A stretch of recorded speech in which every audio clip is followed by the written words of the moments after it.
va se gêner sur Europe 1. 15h30, 18h, Laurent Ruquier. Bienvenue sur Europe 1 avec aujourd'hui Gaspard Proust, Philippe Alfonsi, Jérémy Michalak, Stevie Boulet, Titoff, et c'est la vedette du jour, Christine Bravo. Ah ouais. Ah bah oui. Ah bah du coup elle enlève sa veste. Il y a des caméras qui la suivent, alors évidemment, regardez. On peut pas dire qu'elle est maquillée comme ça les autres matins. Ah non. C'est les caméras de quoi qui te suivent? M6, accès privé. Je pensais que c'était les camoras des Galeries Lafayette parce Ouais, qu'elle moi avait aussi. fait... Parce que quoi? Elle avait chouravé un truc, ils l'ont suivi jusqu'ici. Ouais, c'est la sécurité. Non, moi je croyais que c'était turbo, un truc comme ça. C'était un truc de bagnole. Non, c'est pêche et chasse. Ouais, tu t'es même fait un petit balayage, dis donc. Non. Faut pas- Non, attends. Par contre, tu sais, on n'a pas fait comme les émissions télé. On n'a pas placé le public en rapport à la caméra. T'as pas peur pour ta carrière avec Daniel derrière ou pas? C'est vrai, normalement, mais les belles gonzesses au premier rang à la télé. Normalement, tu Ah, vois, c'est quand vrai il y a qu'à un la tueur, télé, tout à ça la joue. télé, Daniel, elle serait pas au premier rang. Ah non. À la télé, Daniel, ça serait dans les coulisses, tu vois, par exemple. Sur le parc ou sur le parking. Daniel a sucé tout le paf. Non, c'est pas vrai. Ça a commencé par Léon Zitrone, Jean Noin. Dans la Citroën. Elle a commencé avec Jean Noin. Mais vous êtes dégueulasse avec les vieux. Hein. Bon, ils étaient contents, Jean Noin était très content. Il dit merci ma petite Daniel, merci, c'est très gentil. Eh, reprenez vos dents maintenant. Ça, il y a longtemps que j'ai pas pu imiter Jean Noin. Ouais, elle est naze ton imitation. Vu qu'on sait pas comment il parlait, on trouve ça bien, nous. Oui, ça dépend. Faire n'importe quoi. Après, il y a eu Léon. sur Lina. Après, il y a eu Léon Zitrone. Bien, ma chère Daniel, merci. Oh, là, t'es pas... Ah, là, c'est balèze. Petite blague envoyée par Bruno Brunchdorfer, je cite son nom. De retour d'Afrique du Sud, les joueurs de l'équipe de France de football ont décidé de se déguiser afin d'échapper aux supporters mécontents. C'est vrai que quand ils sont rentrés d'Afrique du Sud, c'était quand même terrible pour les footballeurs. Donc ils arrivent à l'aéroport et c'est vrai qu'il y a des tas de supporters qui les attendent. Alors Patrice Evra, qui est le capitaine, se déguise en émir du pétrole. Il est méconnaissable, on peut vraiment pas le reconnaître. Il est là dans le hall de l'aéroport. Et il est interpellé par une petite vieille toute moche. Patrice Evra! Patrice Evra! Il est pris de panique. Alors évidemment, il se réfugie aux toilettes, il change de déguisement. Il ressort habillé en cow-boy. Mais à peine il est ressorti que la petite vieille l'appelle de nouveau. Patrice Evra! Patrice Evra! Il retourne immédiatement aux toilettes et alors il se déguise en curé. Mais dès qu'il ressort des toilettes, la mamie revient vers lui. Patrice Evra! Patrice Evra! Excédé, Patrice Evra demande à la petite vieille « Mais madame, comment vous faites pour me reconnaître ?» Et la petite vieille, toute moche, lui répond « Mais t'es con ou quoi? C'est moi, Ribéry !» Elle est toute moche. Elle est nouvelle. Non, vous faites la fine bouche, là, franchement. Bon, bah, non, mais si je les raconte mal, alors on va demander aux auditeurs de les raconter. Même Denis, par exemple, a mieux qu'une histoire, une anecdote vécue, paraît-il. Bonjour, Denis. Bonjour Laurent, bonjour à tous. Salut, Denis. C'est vraiment vrai ce que vous allez Eh nous bien, raconter? écoutez, c'est un texte original qui est transmis par un médecin de CHU qui l'estime assez réaliste. Alors, allons-y. Mais par contre... Bah, racontez pas la fin quand même, avant. Hein. Denis commence par la chute. C'est bien. Alors on y va? Oui, ah bah oui, tiens. Alors c'est tellement vrai. Chambre 302. Bonjour, c'est la réception. J'aimerais parler avec quelqu'un à propos du patient qui est dans votre hôpital à la chambre 302, savoir s'il va mieux ou si son état s'est aggravé. Oui, et quel est son nom? C'est Jean Dupont, chambre 302 donc. Un instant, je vous prie, je vous passe l'infirmière du service. Alors après une longue attente, bonjour, ici c'est Françoise, l'infirmière de permanence. Que puis-je faire pour vous? C'est au sujet de Jean Dupont, chambre 302. Comment va-t-il? Patientez, je vous mets en ligne avec le médecin de garde. Alors après une longue attente encore, bonjour, ici le docteur Durand, médecin du service, je vous écoute. Bonjour docteur, je voudrais savoir quel est l'état de santé de Jean Dupont en chambre 302. Il est chez vous depuis 3 semaines. Un moment, je consulte son dossier. Alors après une troisième attente, eh bien voyons, je peux vous dire qu'il mange bien, sa pression artérielle et son pouls sont stables. Il réagit bien aux médicaments prescrits et normalement on va lui enlever le monitoring cardiaque demain. Si tout continue comme ça, encore 48 heures et son médecin lui signera l'autorisation de sortir d'ici le week-end.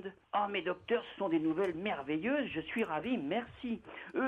Dites-moi, par votre façon de parler, vous devez être quelqu'un de très proche. Vous êtes certainement de la famille. Non, monsieur, je suis Jean Dupont moi-même. Et je vous appelle de ma chambre 302. Tout le monde ici sort et entre de ma chambre, mais personne ne me dit rien. Alors je voulais juste savoir comment va ma santé. Et encore merci, hein. Merci bien, docteur. C'est pas mal. C'est Franchement, vrai. c'est pas mal. Ça pourrait être vrai. Non, puis, Ouais, non, surtout, t'as bien fait de pas la raconter, toi. il a mis le ton, ouais, les voix, tout ça. les voix et tout. Vous êtes comédien, Non, Denis? non, moi je suis cuisinier, mais j'adore parler de huîtres. Et puis je suis à bonne école avec Ruquier et Bouvard parce que j'écoute Bouvard aussi. Hein. Ah, c'est vrai. Eh ben, on s'en doutait presque. Ludo le déglingo est au téléphone. Et Ludo le déglingo, on lui doit, il faut le dire quand même, notre succès de la semaine. Bonjour Ludo. T'aurais pas.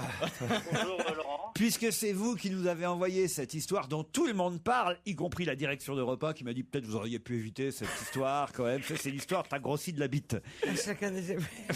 Je l'ai pas entendu. C'est la meilleure histoire de l'année. Ah ben, putain. tout le Elle monde est se vraie. raconte cette histoire Elle est depuis mondiale. 3-4 jours. Pierre Bénichou ne s'en remet pas. C'est génial. Il a fait toutes les boîtes de Paris en racontant l'histoire. On peut pas passer dans un endroit sans qu'on vous dise l'histoire de ta grossi de la bite. Ah, mais là, t'es obligé de la raconter pour ceux qui l'ont pas entendu. Ludo, vous voulez la Ah bah oui, c'est obligé. C'est vous le grand gagnant de la semaine, Ludo, hein? Bon, ben, s'il faut choquer encore, on va rechoquer. Hein. Ouais. moi, Allez-y, je- Ludo. Bah, c'est deux curés qui prennent leur douche ensemble. Et il y a un curé qui dit à l'autre, mais t'aurais pas grossi de la bite?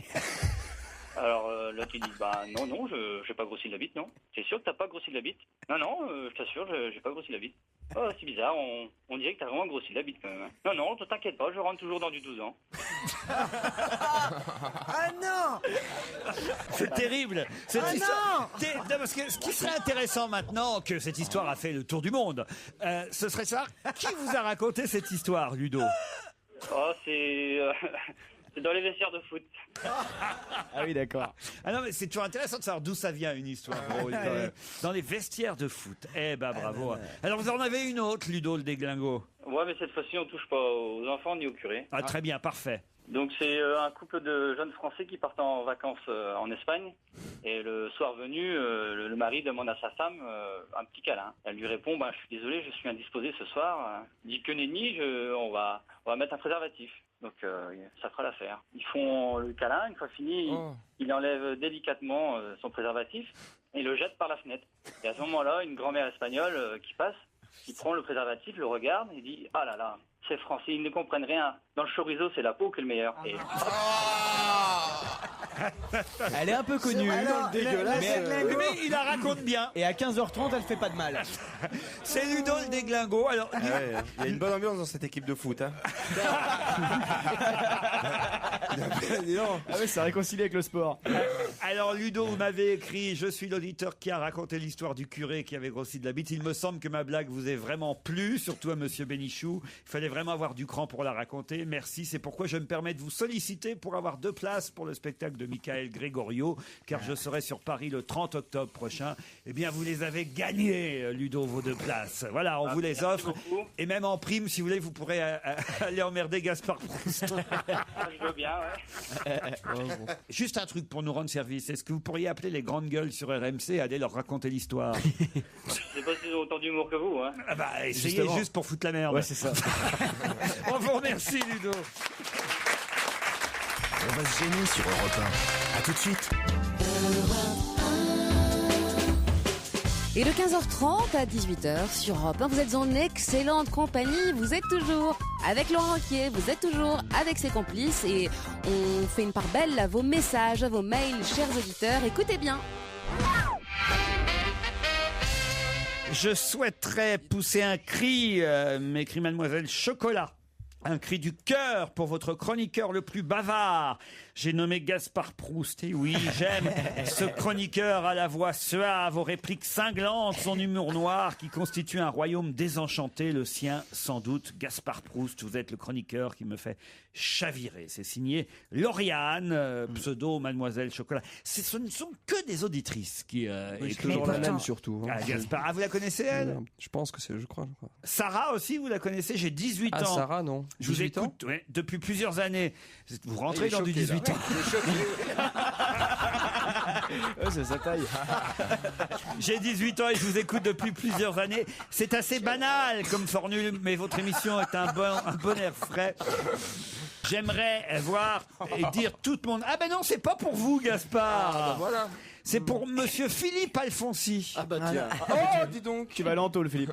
J'aimerais pouvoir dire toute mon admiration pour monsieur Alfonsi, car j'attends chaque matin avec impatience de savoir s'il fait partie des chroniqueurs ou pas. Ben, Il attends ne souvent, parle, il ne pauvre. parle certes pas beaucoup, mais chacune de ses interventions sont intelligentes et elles valent bien la peine d'attendre toute l'émission pour l'entendre quelques minutes. On les compte un peu. Ça, non, ça c'est gentil. Voilà, ça fait plaisir quand même. Bon, il n'y a pas que Sarah qui vous écrit, Philippe. Non, on est content de savoir que t'as une famille, par contre. Non, parce que par exemple, on a Jocelyn qui nous dit « Je vous écoute en podcast et j'aimerais vous signaler un problème technique. En effet, la personne chargée du podcast de votre émission prend un malin plaisir à couper les interventions de Philippe Alfonsi. Sur 2h30 d'émission, on ne l'entend dire qu'à peine 2 phrases. Et bien sûr, votre technicien s'arrange pour ne sélectionner sans doute que celles qui sont les plus soporifiques. » C'est signé Jocelyn. Et puis alors on a aussi Virginie qui dit « Je voudrais savoir pourquoi Philippe Alfonsi vient en studio écouter la radio au lieu de rester chez lui. » Ça, c'est la meilleure. C'est quand même assez drôle. J'avais aussi, alors celle-là est pas mal. Voilà, regarde. Il a un rire de vieille sorcière. Ouais, c'est Satanas. C'est une sorcière. Il est pas mal celui-là. C'est horrible. Oh, les ricanements, dit. Je voudrais dénoncer le mensonge de Madame Bravo. Voilà, Elle a affirmé dans l'émission On ne demande qu'à en rire du 12 octobre 2010, émission qui passe à 18h, à laquelle vous avez participé, Christine. Vous avez affirmé que vous n'aviez jamais eu de chirurgie esthétique. Ah bah non. Bah oui, on le saurait. Or, il est inutile de rappeler que quelques jours auparavant, sur Europe 1, elle avait admis avoir subi une liposuction. Ah, mais c'est pas de la chirurgie esthétique. Bah, c'est ça. quoi alors? Chirurgie réparatrice. Ah mais non, mais C'est pour attends. ce mensonge grave que je vous demande, monsieur Ruquier, de lui retirer son salaire pour le prochain mois et de virer Miller au passage. Il n'y a aucun rapport. Moi, je suis d'accord pour la deuxième. Bon, c'est pas pareil alors, vous dites. Non, là c'est même pas de la chirurgie. C'est considéré comme tel, non? Bah écoute, je pense pas que c'est même pas de la chirurgie. Si. Pe- Chirurgie petit- esthétique, c'est quand tu modifies Ton apparence physique. Bah, c'est ce que tu changer fais ton quand nez, tu t'enlèves Ah la graisse. bon, ah Tu fais bon, gonfler tes alors. seins, tu voilà. Bah, là, Ah tu te bon, fais maigrir ton bah, ventre. Ok, d'accord, alors ok, d'accord, j'en ai fait. J'espère qu'ils vont regarder que ça, M6. Donc, c'est pas grave d'avoir fait une liposuction, mais ça a interpellé un autre auditeur qui s'appelle Grégoire qui dit « Cher Laurent, dans l'émission du 11 octobre, vous nous faisiez part de la transformation en savon de la graisse de Silvio Berlusconi. » C'était un artiste suisse qui a été récupéré dans la clinique où Berlusconi avait fait une petite opération. La graisse de Berlusconi, il en a fait un savon qu'il expose dans un musée. Suite à cette information, Christine Bravo a avoué elle aussi avoir eu recours à une liposuction il y a quelques années. Bien, je peux vous informer que la graisse de sa liposuction a été stockée, elle aussi, dans un grand réservoir à ciel ouvert en Hongrie, à Kollontar. Ah non. Où ça? En Hongrie. La couleur de la boue s'explique par le stockage, par la même occasion, de ses serviettes hygiéniques. Oh non. Oh non. Mais c'est dégueulasse. Quelle horreur! Voilà, je suis sûr que ça ne passera pas à l'antenne, mais je suis content de ma vanne. Pardon à la mère Bravo, signé Grégoire. Je me demande quel genre d'auditeur on a dans cette Bah, C'est un peu des dérangé, détraqués. Des Ah pervers. C'est ce que je disais. En même temps, ils nous connaissent bien, les auditeurs. Ah La bon. preuve, Gaston, qui dit un matin d'hiver. Christine Bravo prend un taxi à Montparnasse C'est la pour se journée. rendre à l'enregistrement dont on va se gêner. À l'entrée d'un tunnel, le chauffeur perd le contrôle de la voiture sur une plaque de verglas. Malheureusement, la voiture heurte un pilier et se retourne. Heureusement, les secours arrivent très vite. Les pompiers sont sur les lieux de l'accident et entendent les cris affolés de Christine. Ah! Ah! Vous inquiétez pas, madame. Nous sommes les pompiers, nous sommes là. Ah! Vous inquiétez pas, madame. Nous allons bientôt vous dégager. Ah! Ça va aller, madame. On est en train de vous dégager. Il dégage Christine. Ah! Ça va aller, madame. Ah! Mais vous êtes sortie, madame. Ah! Arrêtez le compteur. Oh non. Ah, c'est trop Elle est bien. Celle-là est drôle. Il y a de quoi s'angoisser quand même. C'est tellement vrai. Ah, il y a de quoi Ah, la s'angoisser. perspicacité de nos auditeurs, moi, me plaît toujours. Blandine m'écrit, vous ne lirez sûrement pas ce mail. Ça commence toujours comme ça, les mails des auditeurs. Vous ne lirez sûrement pas ce mail, mais je souhaitais exprimer le profond plaisir ressenti lorsque j'ai vu apparaître le nom de Gaspard Proust sur mon écran d'ordinateur pour l'émission de vendredi. Vous la connaissez celle-là aussi, Blandine, Gaspard? Non. Bon, voilà. J'espère qu'il reviendra régulièrement, car Gaspard, Gaspard. Je suis féministe et végétarienne, tout ce qu'il aime. Et je ne pense qu'à lui. Je ne peux m'empêcher de succomber malgré moi à chaque fois que je l'entends ou je le vois. Et bien sûr, lorsqu'il vient dans le Nord, il ne s'arrête pas à Lille. Une prochaine fois, je l'espère. Mais c'est qui cette Blandine? Vous la connaissez, vous Non, mais c'est incroyable quand même. C'est incroyable. Mais t'as du succès avec les meufs. Mais je comprends pas, je dis rien. Non, mais franchement, est-ce que t'as une fille? Est-ce que t'as une fiancée? Est-ce que t'as... Pas qu'avec les meufs, Mathurin aussi. Ah, cool. Cher Laurent, quel plaisir de retrouver Gaspard Proust revenu du pays du bignou, du chouchen et de la crêpe au sucre. C'est quelqu'un qui sait manifestement que vous étiez parti un peu en séminaire, en Bretagne. En retraite. En retraite, on va dire. Comme le nonchalant du canton de Vaud, c'est comme ça qu'il vous appelle, n'est pas venu depuis longtemps dans l'émission.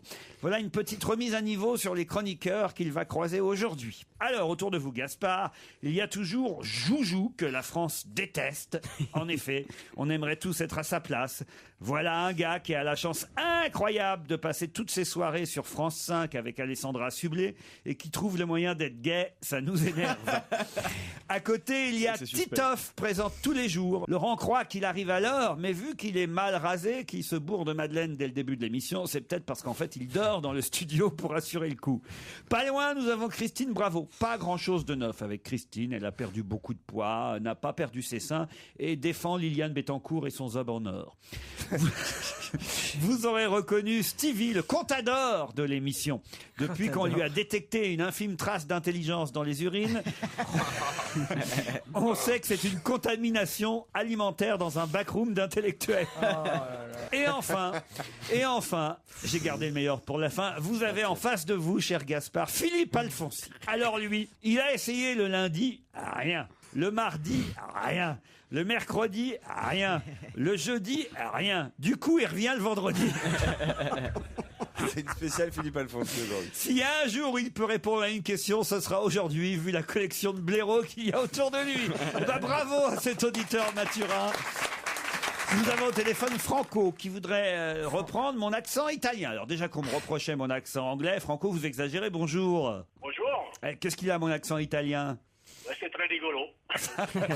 Pourquoi? Qu'est-ce que j'ai dit qu'il fallait pas dire? Quand vous prononcez les noms ou les prénoms, c'est tout et n'importe quoi en fait. Ben oui, c'est vrai que j'ai parlé de l'émission Chi l'ha visto, mais je l'ai bien dit Chi l'ha visto, non? Chi l'ha visto. Qu'il avait esto. Et la journaliste s'appelle comment? Federica Schiarelli. Non, c'est Chiarelli. Ah, Chiarelli, SC, ça se prononce che. Exactement. Exactement. Federica Chiarelli. Ah bah, je le saurais maintenant. Pardon, Franco. Quelle belle langue. Non, c'est pas grave, mais c'est amusant. Hein. Oui, c'est amusant. Franco Panella. Bravo. Oh, bravo, oui, c'est moi là. C'est chouette l'accent italien. Faites quoi dans la vie, J'adore. Franco? Pizzaiolo. Je m'occupe de la plongée sous-marine. De la plongée sous-marine. où Mais ça Roberto Mio Palmo. Où ça? Ouais, ça ils me l'ont sorti chaque fois. Donc, oui. El Grando Blue. N'importe quoi. Vous plongez où, Franco? non, à ce moment, je ne plonge pas beaucoup parce que je m'occupe de l'entretien du matériel. Ah ben oui. Mais où? Vous êtes dans quelle région? Il est plongeur dans une pizzeria. C'est ça. On vous embrasse, Franco. Merci de m'avoir appelé. Oui, Beko. On te fait un pissou. On te fait un bissou. un gros pissou. Allez. Jules Vallée est au téléphone. Bonjour monsieur. Vous m'envoyez un mail parce qu'on a pu voir cette semaine sur TF1 un reportage. C'était mardi à 23h. Un reportage sur la ville de Nîmes et plus particulièrement sur la police à Nîmes. Et il se trouve que j'ai vu ce reportage. Et vous me dites que dans ce reportage, on a vu votre bijouterie. C'est bien ça? Absolument, oui. Bijouterie horlogerie, J'avais le temps, c'est le nom de votre bijouterie, qui se trouve rue des Lombards. Et c'est vrai que la majeure partie du reportage de TF1 nous montrait la rue des Lombards avec des dealers, des vendeurs de drogue, c'est ça, et comment les flics essayaient de les prendre en flag. Je ne me trompe pas? Non, vous trompez pas. Donc, je l'ai vu.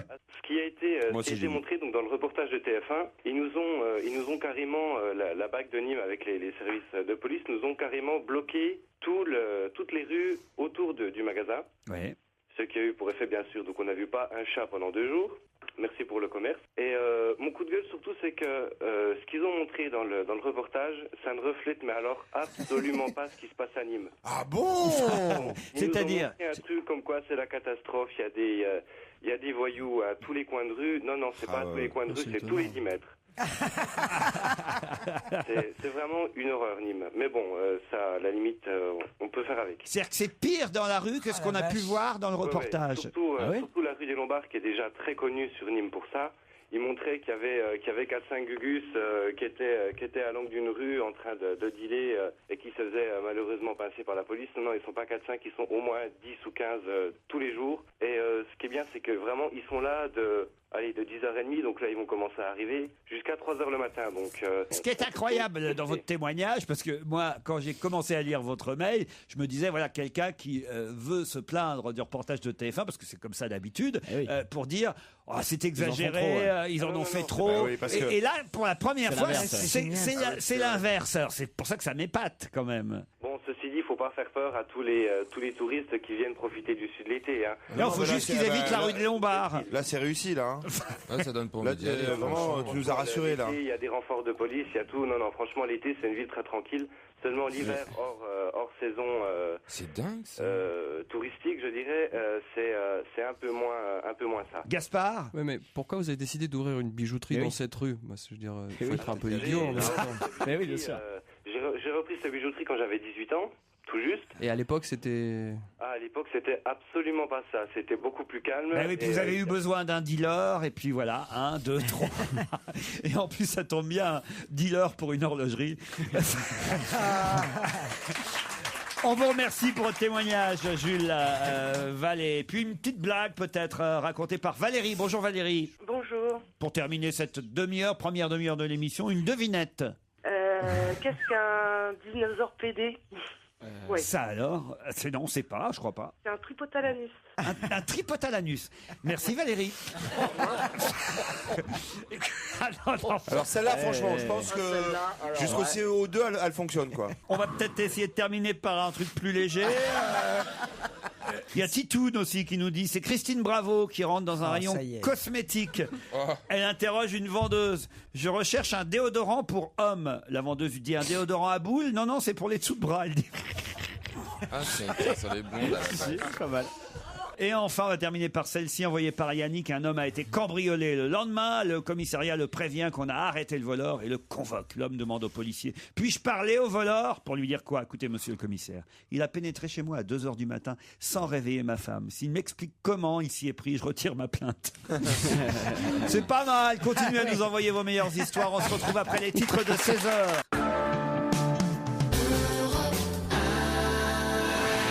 Gêner. Laurent Ruquier et toute sa bande. Jusqu'à 18h sur Europe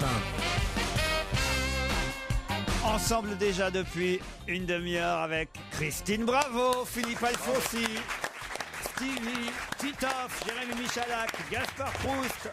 Et au téléphone, pour le premier challenge du jour, Cécile et Ludovic. Bonjour Cécile. Bonjour à toute l'équipe. Vous êtes du côté de Montpellier. Tout à fait, Montpellier. Et peut-être vous ferez un voyage Montpellier-Chantilly pour profiter de la vie de château au Tiara, Château Hôtel Mont-Royal Chantilly, à 35 minutes des portes de Paris, au cœur de la forêt de Chantilly. Oui, Stevie. Stevie connaît. Hein. Il connaît toutes les chambres et c'est un endroit... Il connaît les forêts. Magnifique. Non, mais là aussi, il y a dormi. Oui, j'ai dormi, c'est un très très bel hôtel. L'hôtel Mont-Royal Chantilly avec son restaurant Opéra dirigé par le chef Franck Charpentier, partie de chasse, salle de bal au grand lustre. Enfin non, écoutez, je vais pas vous faire tout le détail, mais il y a la piscine, il y a le jacuzzi, il y a le fitness. C'est très sympa. Vous en profiterez. Cécile, vous faites quoi dans la vie? Commercial, je vends du matériel pour les vignerons. Du matériel pour les vignerons, très bien. Et vous nous écoutez sur la route alors? Comment ça se passe? Oui, régulièrement, dès que je peux. Vous avez un chouchou, une préférée, une chouchoute? Mais j'aime bien Michalak et Stevie, donc je suis ravie. Quel est le point commun? Je vous laisse deviner. Oui. Ça, c'est la bonne copine des gays. C'est ça, ouais. Il y a toujours une bonne copine. Les mecs, on fait pas ça, nous. Ludovic, lui, est à Nancy. Bonjour Ludo. Bonjour Laurent, bonjour bonjour tout le monde. C'est pas vous, Ludo le déglingué qu'on a eu tout à l'heure. Ah non, c'est pas moi, Ludo le déglingo. Non, c'est pas moi. Vous êtes à Nancy, faites quoi là-bas? Je suis livreur de produits vétérinaires. Je Livreur. passe d'ailleurs le bonjour à tous mes collègues. Parfait, tous les collègues de Ludovic, le livreur de produits vétérinaires, vous écoutent. On espère venir à Nancy, un de ces quatre. Tiens, voilà une ville qu'on n'a pas fait. Il y aura des activités pour tout le monde. Il y aura une visite de brasserie pour Claude. Il y aura Christine, elle pourra retourner sur les lieux du petit Grégory, c'est juste à côté. Manger du matin à Commercy, c'est la spécialité. Ouais. Il y a des trucs pour tout le monde. Pour tout le monde. Il n'y a pas des bergamotes? Il y a des tartes périmées pour Christophe Beaugrand, il y a Cindy Sander juste à côté. Il y a des prostituées pour Pierre Bénichou ou pas? C'est tout pour lui. Rugène, c'est tout pour lui. C'est moche. Des Allemandes bien costauds. Et pour Stevie, il y a quelque chose? Pour Stevie, ouais, il y a pas mal de gays à Nancy. C'est une ville étudiante, donc forcément, il trouvera son bonheur. En tout cas, dites donc, je vois vraiment que vous connaissez bien l'émission. Ça fait 6 ans qu'on vous écoute, donc Ça fait plaisir. Ludovic, Cécile, voici la question qui va vous départager. Il faut être plus rapide que mes camarades, vous le savez. On vous laisse 10 secondes d'avance. Je vais vous parler de Madame Myriam Lévy, qui est une ex-journaliste, mais elle est devenue conseillère de François Fillon. Et cette conseillère à Matignon du Premier ministre n'est pas très contente de la une de Paris Match cette semaine. Pourquoi? Alors, pourquoi? Alors, à la une. La une de Paris Match, on sait ce que c'est. On sait ce que c'est. Ça met en scène le Premier ministre, alors que c'est pas le cas. C'est-à-dire? François Hollande. On le voit avec son épouse dans une photo présidentielle, c'est ça alors. Oui, ça c'est vrai, mais ça, bon, ça. Robert Redford. Aucun rapport. Elle lance des noms, Cécile. Elle est carrément à l'ouest. Alors c'est vrai qu'on voit à la une de Paris Match, mais ça c'est pas la réponse, François Fillon et son épouse Pénélope avec leur chien. Mais pourquoi on n'est pas content à Matignon alors? Parce que sa femme n'est pas maquillée. Non. C'est parce que c'est sa conseillère en communication, parce qu'il a la chemise trop rentrée dans le pantalon, alors elle a gueulé. Non, c'est pas ça non plus. C'est pas lié au chien. Est-ce que c'est lié à... En fait, il s'est fait comme s'il se présentait pour l'après. Il se présente comme. Non. Bon, est-ce que c'est filmé? Est-ce que la photo est prise à Matignon? Alors la photo est prise dans un parc. Non, on à la imagine campagne. que c'est à la campagne et pas à Matignon. Mais c'est Parce pas que ça. la photo, elle est pas de maintenant, elle date de quand il a été élu. Exactement. C'est une vieille photo qui date de 2007. Bonne réponse de Ludovic. Et alors? Qu'est-ce que ça peut faire? Sa conseillère en communication, ça lui plaît pas. Mais pourquoi? Parce que c'est une vieille photo. Parce que c'est une vieille photo, c'est pas des méthodes. Il est plus avec elle? Mais imagine à la une de Paris Match si on mettait une photo de toi il y a 20 ans. Ça m'arrangerait. Avant la liposuction. Non mais c'est vrai qu'on imagine un match quand on voit cette photo que c'est un reportage que les Fillons ont accepté aujourd'hui, vous voyez. Or, c'est pas le cas, ils n'ont pas demandé à être à la une de match et ils n'ont pas surtout posé dans le contexte social. Ils n'ont pas posé avec leur chien alors qu'il y a des manifs dans toute la France. Voir Pénélope et François Fillon avec leur superbe chien de race dans un parc, main dans la main. Main dans la main, c'est pas vraiment, c'est pas le bon tempo, on va dire. C'est clair, oui. Moi, ça m'est arrivé cet été, dans oui un magazine People. Ouais. Ils ont mis une photo de moi à la plage en maillot de bain en disant que j'étais gros, alors que c'était une photo d'il y a 1 ou 2 ans, alors que je suis encore plus gros cette année. Ça m'a vraiment énervé. C'était drôle. En tout cas, Ludovic, c'est vous qui partez à Chantilly. Ah, cool. Alors, je suis trop content. On va voir la musique, il y a longtemps qu'on n'a pas eu la musique. Oh non. Il y avait la musique, il y avait un panier Garnier. Un Garnier. Garnier, pas Garnier. Un panier Garnier.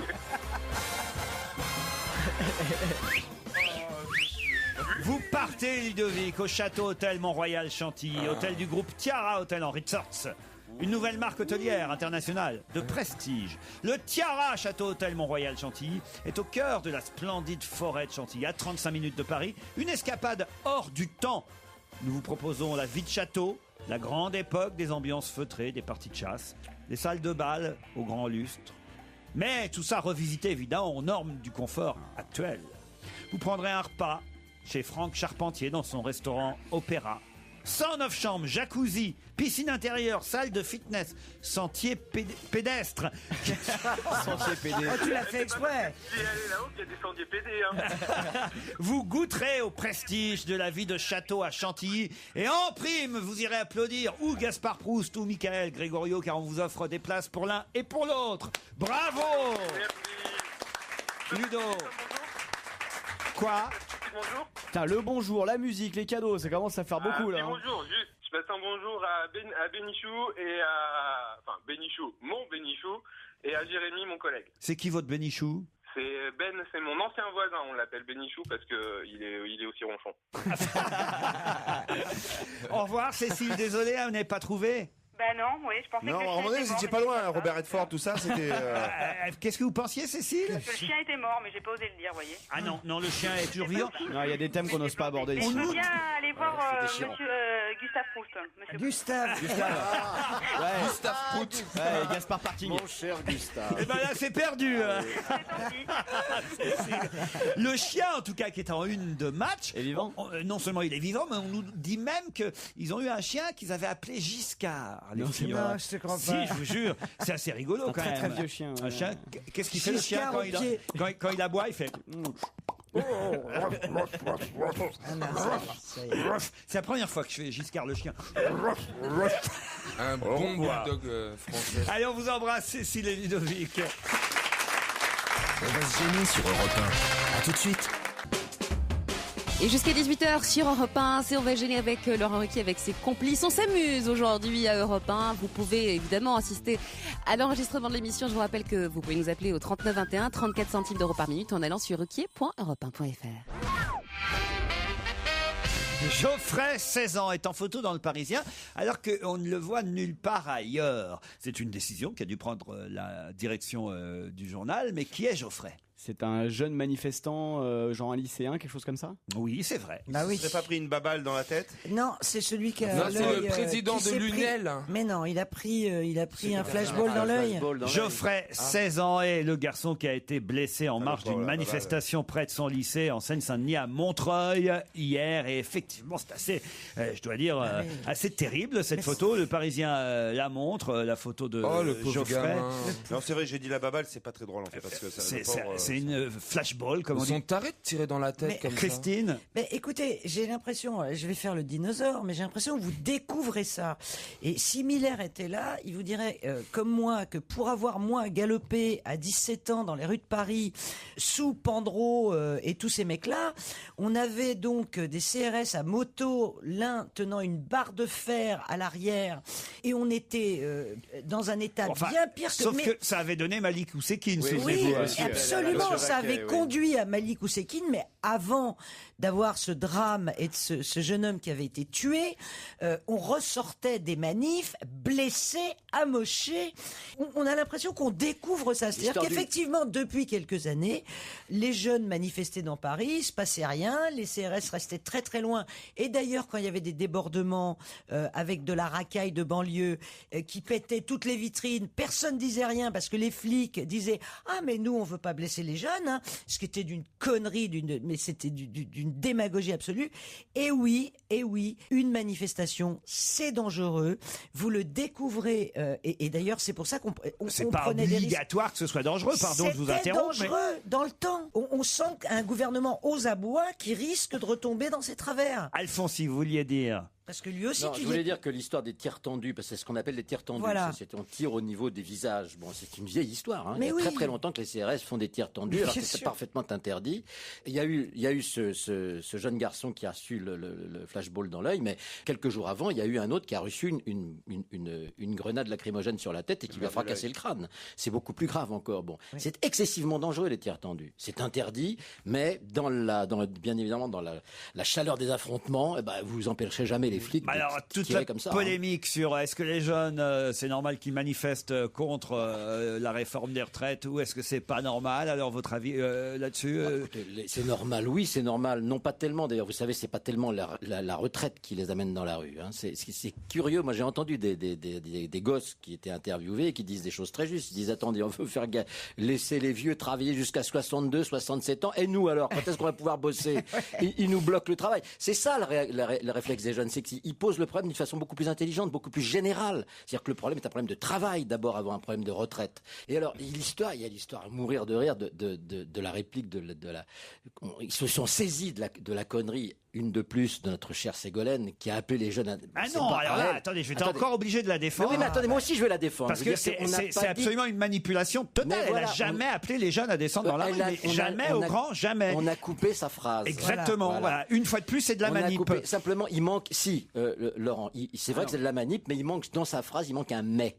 C'est-à-dire qu'elle dit en effet, les jeunes sont ils savent suffisamment ce qu'ils veulent pour descendre dans la rue, mais elle aurait dû dire, mais je les appelle à venir manifester. Écoutez, j'étais devant le JT de 20h quand j'ai vu cette interview de Ségolène Royal par Laurence Ferrari. Jamais, à aucun moment, elle n'aborde le sujet des jeunes et elle n'appelle les jeunes à manifester, jusqu'à ce que Laurence Ferrari, qui avait sûrement prévu son coup, pose la question à Madame Ségolène Royal en lui demandant « Est-ce que vous appelez les jeunes à manifester dans la rue ?» Alors que jamais il n'a été question de ça auparavant. C'est Laurence Ferrari qui pose la question. « Est-ce que vous appelez les jeunes à manifester dans la rue ?» Et Ségolène Royal répond, elle est surprise par la question, elle dit « Non, j'appelle pas les jeunes à manifester dans la rue. » Mais si les jeunes, et là, elle explique. Pas le même, malheureusement. Et là, après, elle explique que s'ils sont dans la rue, s'ils ont envie d'aller, mais jamais elle ne lance un appel. Sauf qu'après, il y a une manip totale où on coupe la phrase, où on ne diffuse que la seconde partie. On ne sait pas que ça part d'une question de Laurence Ferrari. Et on lui fait dire ce qu'on veut. Il y en a marre. Et on se saisit de ça pour détourner l'attention du public, alors que ce qui se passe aujourd'hui est plus important que la petite phrase de Madame Ségolène Royal. Je crois que c'est évident. Super Philippe, t'as bien parlé, t'es peinard jusqu'à la fin de l'émission. Oui, absolument. Stevie, alors, vous manifestez pour ou contre alors? Oh bah j'en sais rien moi. Ah oui? Oh, je sais pas. Il sait plus là. D'abord il a la mal mal à la tête aujourd'hui, donc c'est fini. Je prends pas position. Moi, Pourquoi vous êtes fait taper dessus par des CRS, Stevie? Oh non, même pas, mais j'ai pas envie de parler de politique. Ça sent la soirée costumée cette affaire. Ah, oui, ça m'ennuie la politique. Mais comment ça se fait ça? Ah, je sais pas, ça me saoule. Vous étiez concerné vous avant justement? Bah avant oui, plus maintenant. Ouais, tu as les déçus du sarkozysme. J'ai juste envie d'être heureux. Oh, c'est mignon. Bah ça c'est mimi alors. Et au milieu d'une manifestation de jeunes étudiants énervés, tu serais pas heureux. Bah, t'imagines un ministre, et un ministre il arrive et... Non mais voilà, je sais plus finalement, j'ai juste envie d'être heureux. Je sais pas, les manifs, écoutez, laissez-moi tranquille, hein. J'en ai ras-le-bol quoi. Vous devriez être nommé ministre du bonheur, Stevie. C'est vrai. Ça c'est chouette, c'est un ministère qui a jamais existé, ça. Bah, en même temps, je pourrais parce que je pense que j'ai pas mal d'empathie. Et l'empathie, je pense que pour être ministre du bonheur, il en faut pas mal. Pour qui t'as de l'empathie? Bah, pour tout le monde, mon prochain. C'est d'accord. très catholique. Pour son prochain. T'as pas d'empathie pour ton prochain? Si, oh non. Ah, Christine. Mais c'est bien connu.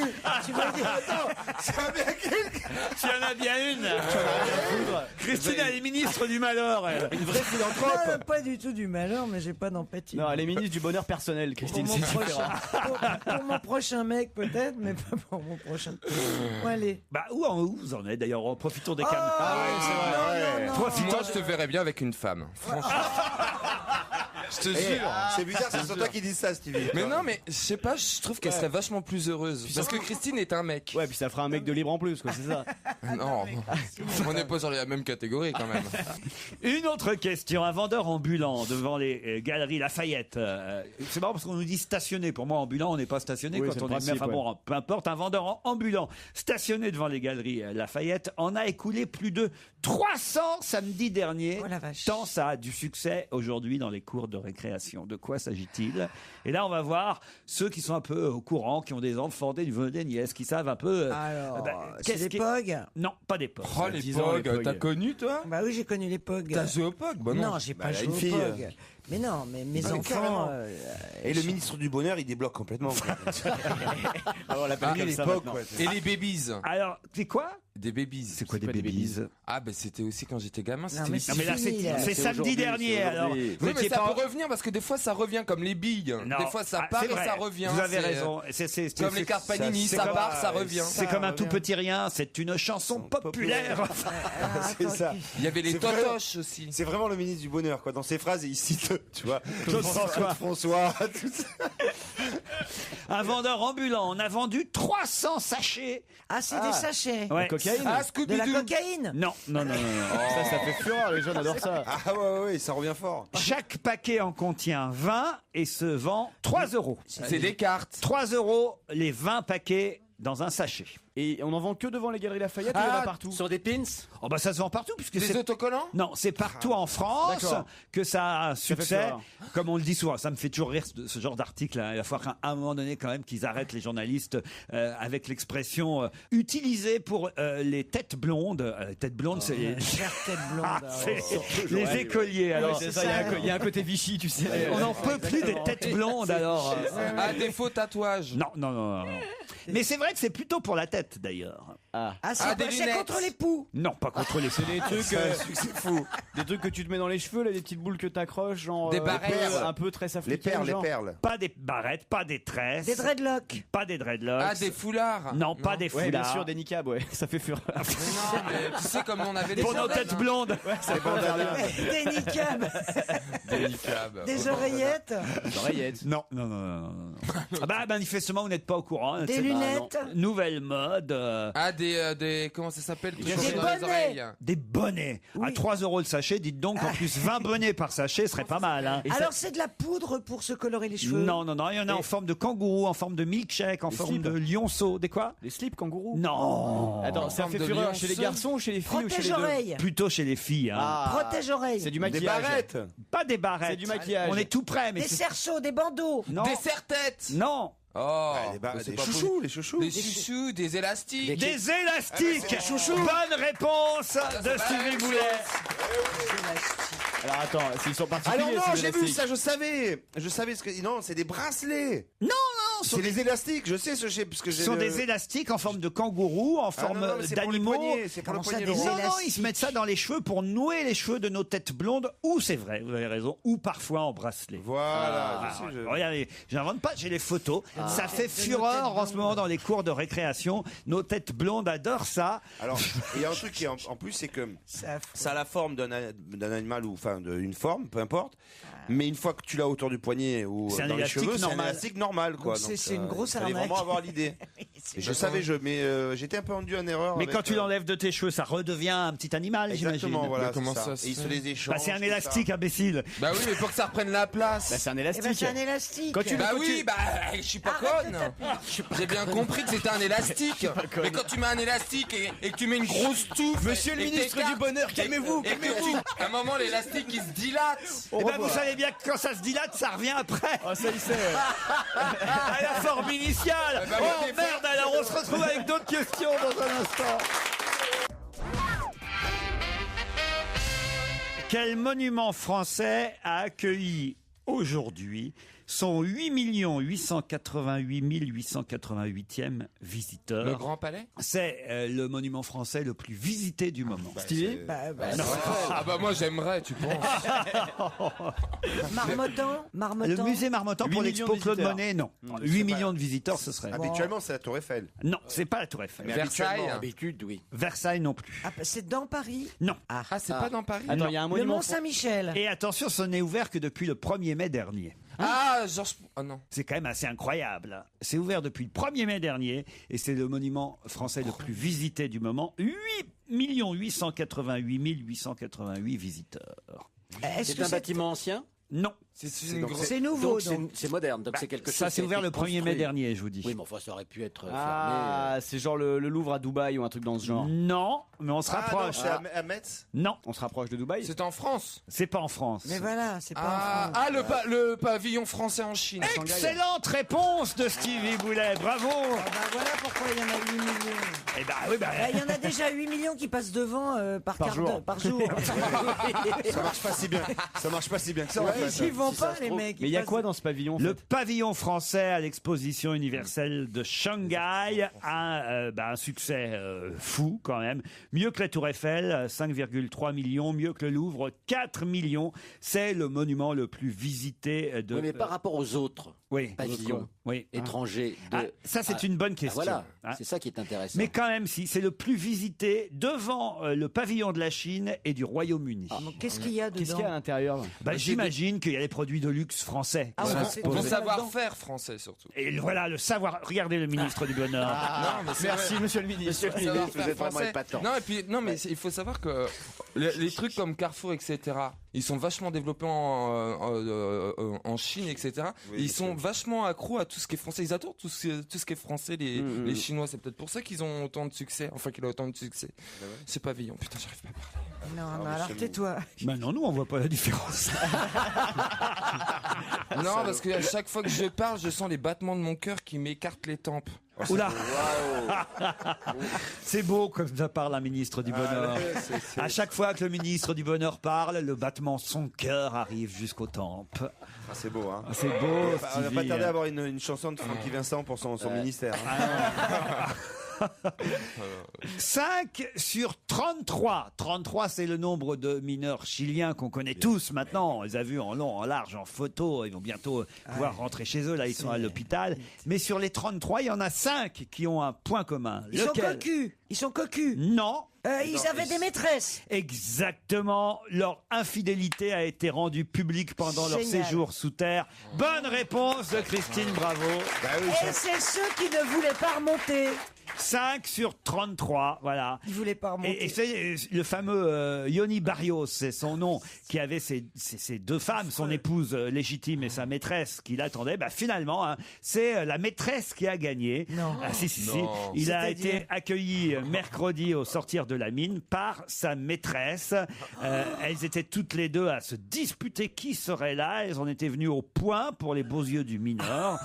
Et au total, c'est la maîtresse qui a gagné. Bah, C'est elle comment qui elle a l'a fait accueilli. Bah, Comment elle a fait? Elle a buté l'autre? ben non, mais elle a dû comprendre que finalement c'était l'autre qui l'aimait. L'autre a dû lui dire ça fait 10 ans qu'on est ensemble. Enfin voilà, vous comprenez. Et alors, c'est pas une raison pour se casser? Ah bah oui, à un moment donné tu comprends quoi. Non, à vous non. Vous vous battez jusqu'au bout. T'es dingue ou quoi? Surtout pour le. Attends. Surtout s'il y a des caméras. Surtout s'il y a des caméras, qu'il y a du blé à prendre. Le mineur il sort, il va écrire son bouquin. Non mais on va laisser le pognon à la maîtresse. Non, mais Elle voilà. est terrible. Moi c'est que le pognon. Puis surtout, ça fait 2 mois qu'il n'a rien fait. Donc, En plus. Au total, 5 hommes ont vu leur infidélité rendue publique pendant leur séjour sous terre. Ah, moi je pense surtout aux autres hein, qui se disent fou, on a eu chaud quoi. On est passé juste. Ouais. Ah oui, parce que vous pensez que 5 sous 33. Je sais pas, je connais pas les pourcentages, mais à mon avis, il y en a quelques-uns qui n'ont pas été démasqués quoi. Ils vont lui dire ouf, bordel, on a eu chaud, elle est pas là. Regardez, il est sorti de la mine, il a regardé à droite, à gauche. C'est bon, il y a que ma femme, je peux rentrer peinard. Mais c'est affreux. Ça. Et vite, il faut retourner au studio Merlin d'Europe 1 car monsieur, l'humour n'attend pas. On retrouve Laurent Ruquier, les complices du jour sont Philippe Alfonsi, Stevie, Christine Bravo, Titoff, Gaspard Proust, Jérémy Michalak et la question sur l'actualité. Une question culturelle pour Philippe Alfonsi quand même. Hein, Philippe. moi. Comment ça vous Bah, deux fois je réponds. Bah, d'accord, on laisse Stevie répondre à cette question. T'es ministre du bonheur, pas de la culture. Quelle date sommes-nous aujourd'hui, Stevie? Je sais pas. Ah bah voilà déjà. Première question. On il est chute. vendredi. Oui. Ça d'accord. Alors là, on va commencer par le mois. Non mais moi c'est les jours de la semaine, les jours de mois. Le 15. On est le 15 octobre. Voilà. Et dans Direct Matin, journal gratuit, il y a voilà, une petite rubrique sous forme d'éphéméride qui nous raconte ce qui s'est passé les 15 octobre des années précédentes. Et puis choisissent une date précise. Et là, par exemple, ils nous disent c'est arrivé un 15 octobre, le 15 octobre 1917. Laissez Stevie répondre. On va voir. C'est la révolution russe. Non, attendez. Le 15 octobre 1917, il s'est passé que Margareta Gertruda Zell s'est faite fusiller. Mais qui était Margareta Gertruda Zell? C'est en 1917. Eh oui. En 1917, ça devait. On est... Bon bah vous pouvez y aller les autres. Hein. Bah oui, Stevie. Puis là, ça a l'air Non, c'était une Stevie. Allemande. C'était pas. C'était pas une Allemande. C'est une juive. Bah, c'était pas une juive. C'est celle qui a rédigé le traité de Versailles. Non. Regardez, il y a Gaspard Proust. Gaspard, intervenez, faites quelque chose. Bah intervenez quoi. Intervenir de. oui, le traité de Versailles, le pacte de Yalta, enfin tout. Les accords de Vian. Non, Yalta, elle a c'est tout plus tard, écrit, chérie. Margarita Zell, elle a tout. Mais je veux dire, même les livres de Flaubert, c'est elle. Est-ce qu'elle a. Une espionne. Est-ce qu'elle Ouais. Ah, c'est comme une Mata-Hari. C'est la Mata-Hari de 1910 de 14-18. C'est Mata-Hari. Ah, c'est Mata-Hari. Ah oui. Voilà. Bonne réponse de Stevie Boulet. Et toc. Enfin non, Philippe. C'est pas la Mata-Hari de l'époque, c'est Mata-Hari. Ah, d'accord. Elle avait un sacré nom quand même. Margareta Gertruda Zell, dite Mata-Hari, fut fusillée un 15 octobre, le 15 octobre 1917, à l'orée du bois de Vincennes. Elle était néerlandaise. Voilà, c'était une aventurière. Après un passage par les Indes et un divorce, c'est par un numéro de danse à Paris qu'elle a acquis son nom de scène. C'était la danseuse Mata-Hari, plus qu'un surnom, c'était en fait un pseudo qu'elle avait pris pour son métier d'artiste. La Première Guerre mondiale a éclaté et ses liaisons avec des officiers allemands ont intrigué. Elle fut alors accusée d'espionnage au profit de l'Allemagne et condamnée à mort sur des bases douteuses. On ne sait pas vraiment si elle a été espionne. Et la légende veut qu'avant de mourir, elle ait lancé un ultime baiser au peloton d'exécution. Vous vous rendez compte, ça c'est chouette quand même. Ils sont là tous avec leurs fusils devant elle et elle fait... C'est beau quand même. Mais c'est vrai qu'il c'est pas du tout sûr qu'elle ait été espionne en plus, c'est vrai. Enfin bon, elle a eu tort de coucher avec des Allemands quand même, ça c'est pas bien. Vous auriez aimé? Il est bien concentré. J'aurais aimé coucher avec des Allemands. Non. Parce que ça c'est fait. Enfin, pas à la même époque. Et oui, coup de foudre. Toujours dans les bonnes librairies. Foudre, tout court. Non, ma question c'était est-ce que vous auriez aimé être espionne? C'est quand même voilà. Ah ouais, puis la discrétion, c'est son truc en plus. Et puis les secrets, On peut dire c'est son je truc le aussi. suis un petit peu. Beau costume, hein.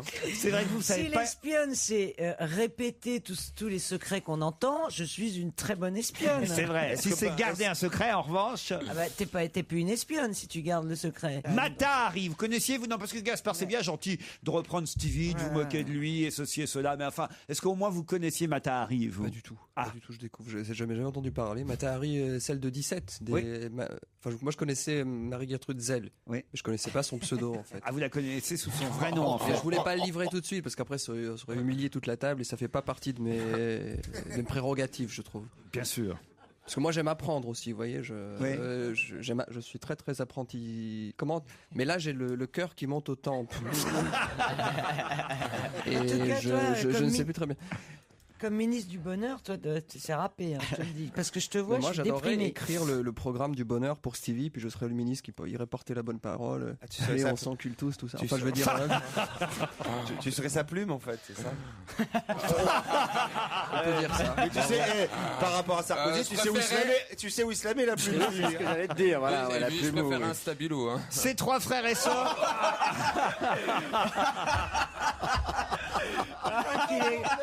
Putain, on l'a pas vu venir. Et ça vous dirait un stabilo boss? Ces trois frères et sœurs sont nés le même jour. Ces trois frères et sœurs. Ah bah je vous donne la réponse, merde. Ils sont nés le même jour. C'est ça. Ah non, À mon alors, avis, ce sont des triplés, non? Non, justement. Mais ils sont nés le même jour. Oui. Ah oui, non, alors oui, j'ai compris. Le papa a mis sa petite graine dans plusieurs mamans. Non, justement. Ah bah c'est marrant parce que je donne la réponse et vous la trouvez pas quand même. Ah non, ils sont nés le même jour, mais pas la même année. Tu peux nous donner Ils sont la pas nés la question même année. Bonne réponse de Titoff. Voilà, on a quand même mis du Et temps. alors Et c'est quoi la question? Bah, c'est quand même assez C'est quoi la incroyable. question La question, c'est qu'ils sont trois frères et sœurs. Et quelle est leur particularité? C'est qu'ils sont nés le même jour, mais pas le même jour, la même année. Ils sont nés quoi? Bah, ça s'appelle déclencher un accouchement le jour que tu veux. Non, justement, pas dans ce cas-là. Ils sont nés le 7 octobre 2005 pour l'aîné, 2007 pour la deuxième, et 7 octobre 2010, là, il y a quelques jours, il y a 8 jours, et leur mère n'a rien programmé pourtant. Alors ça veut dire qu'ils Non, mais ont ça une veut- vie de couple Ah oui, alors réglé. dérisoire. Ça veut dire qu'ils baisent une fois l'année, Voilà, le 25 décembre. Tu sais, bon. Exactement à l'époque où il faut. Ah voilà. ouais, non, mais Enfin, c'est- un jour Ah, près, c'est ça, c'est pas impossible. possible. Ah bah il suffit qu'il y ait la pleine lune. Non, hein. non, à mon avis. Et puis À mon avis, ils à mon sont avis, aux urgences. il s'y connaît. Chaque année à la même période, ils vont faire du 4x4, tu vois. Oui, je trouve qu'il a raison. Il y a un côté là bizarre. Là, derrière. Nous n'avons pas d'emprise sur les dates, tout ça est incroyable. C'est exclamé Jennifer dans le Daily Mail. Il n'y avait qu'une chance sur 48 millions que ça se produise. D'autant que le petit dernier, Samy, devait naître 10 jours plus tôt. Et finalement, la maman dit « Je gonflais des ballons pour la fête d'anniversaire de Najla et Adam quand j'ai eu les premières contractions. Et voilà. Seule petite contrariété, la grande sœur, qui elle a donc 5 ans déjà, et elle en a marre. Ça fait 2 fois qu'elle doit aller à l'hôpital pour souffler les bougies de son anniversaire avec sa maman. C'est mignon comme histoire. C'est bien, ça pour l'anniversaire, au moins c'est réglé, quoi. Une chance sur 48 millions. Bah moi j'aurais choisi le loto. Plutôt que l'accouchement. Les autres questions dans un instant. À tout de suite sur Europe 1. On va se gêner.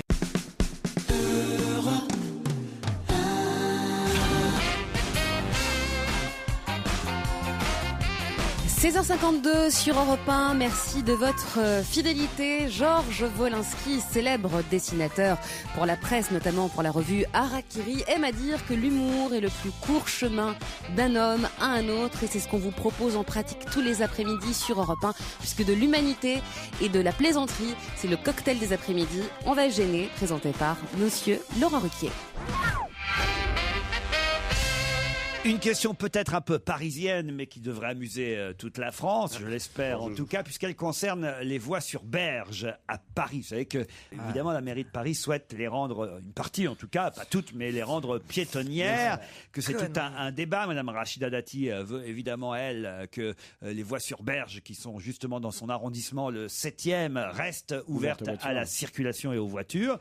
Et Madame Anne Hidalgo, qui est la première adjointe socialiste au maire de Paris, Monsieur Delanoë, a eu cette phrase à propos de ce débat. Elle a déclaré, je cite, « Il ne manque plus qu'une proposition de François Fillon pour que quoi ?» Pour que ça se fasse? Non. Ben non, elle n'est pas d'accord avec François Fillon, elle, Anne Hidalgo, évidemment. Donc François Fillon a fait une proposition qui va dans le sens de celle de Rachida. Non, c'est une moquerie.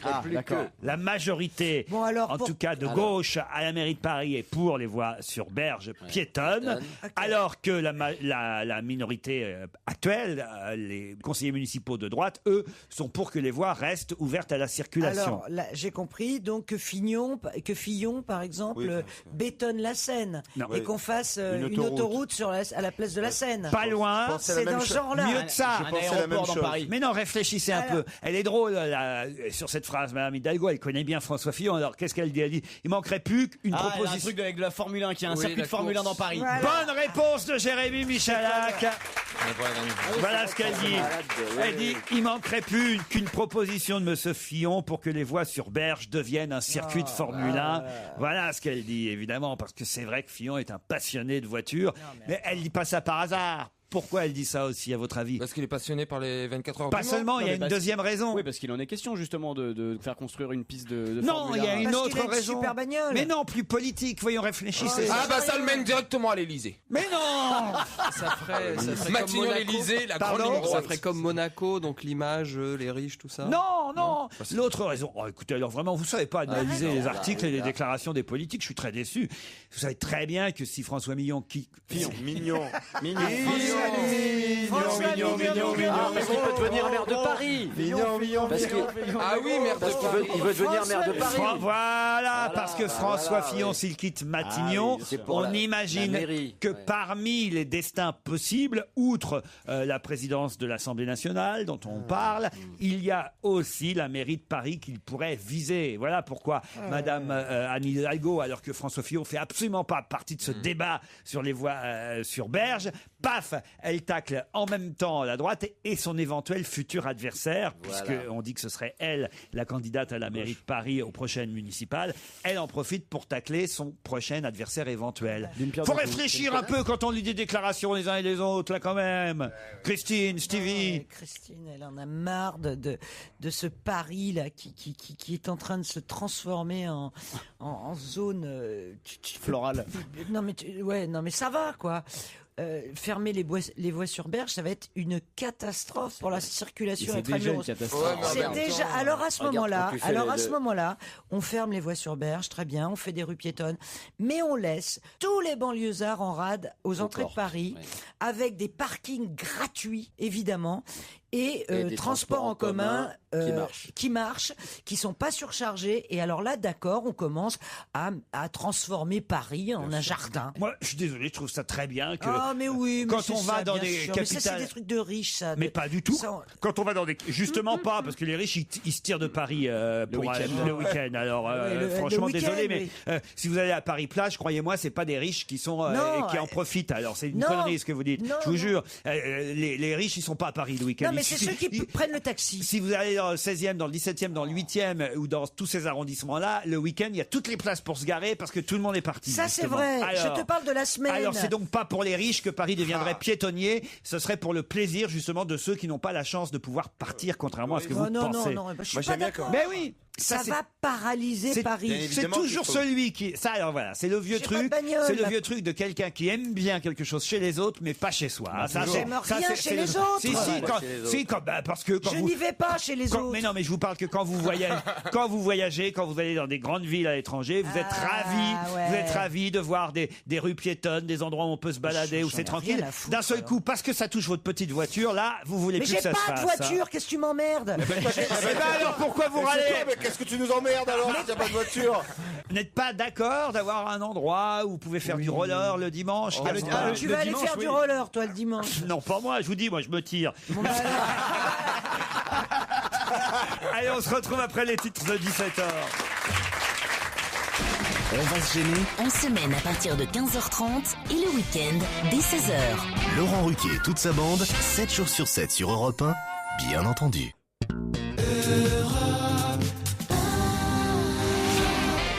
On va se gêner sur Europe 1. 15h30, 18h, Laurent Ruquier. Encore une heure avec Christine Bravo, Jérémy Michalak, Philippe Alfonsi, Stevie Boulet, Gaspard Proust, Titoff. Et au téléphone, Véronique et David. Bonjour Véronique. J'ai eu peur, Véronique et Davina, j'ai cru. Ah non, pas Véronique et Davina. Ce sont nos deux candidats du deuxième challenge du jour. Véronique est à Biarritz, c'est bien ça? C'est ça. Quel bonjour temps Laurent, bonjour à tous. Quel- Il fait beau. Ah, il fait beau aujourd'hui là-bas. Oui, Merde, bon, et alors. frais. Ah, depuis que je suis reparti de Biarritz, ça y est, maintenant il fait beau là-bas. En revanche, à Marseille, il y a un temps de merde. Véronique, faites quoi à Biarritz? Je suis poleuse. Aïe, aïe, aïe, aïe, aïe. Dans Ouais. quel domaine vous cherchez? Alors, dans le secrétariat médical ou administratif? Véronique, vous allez affronter David, qui lui est à Bruxelles. Bonjour David. Bonjour Laurent. Qu'est-ce que vous faites à Bruxelles? Je suis responsable d'un département qui fait des services militaires. Ah, c'est bien ça. Ah, ça y est. Dès qu'il y a un camion et Et des uniformes. Vous avez l'air Dans très... dans les télécoms. Ah, dans les télécoms. Vous avez l'air très sérieux, David. Hein. On sent l'homme...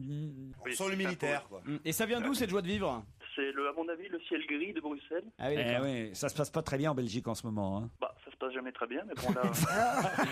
Le mec, il est défaitiste à mort. Véronique, vous avez vos chances contre David. J'espère, on verra.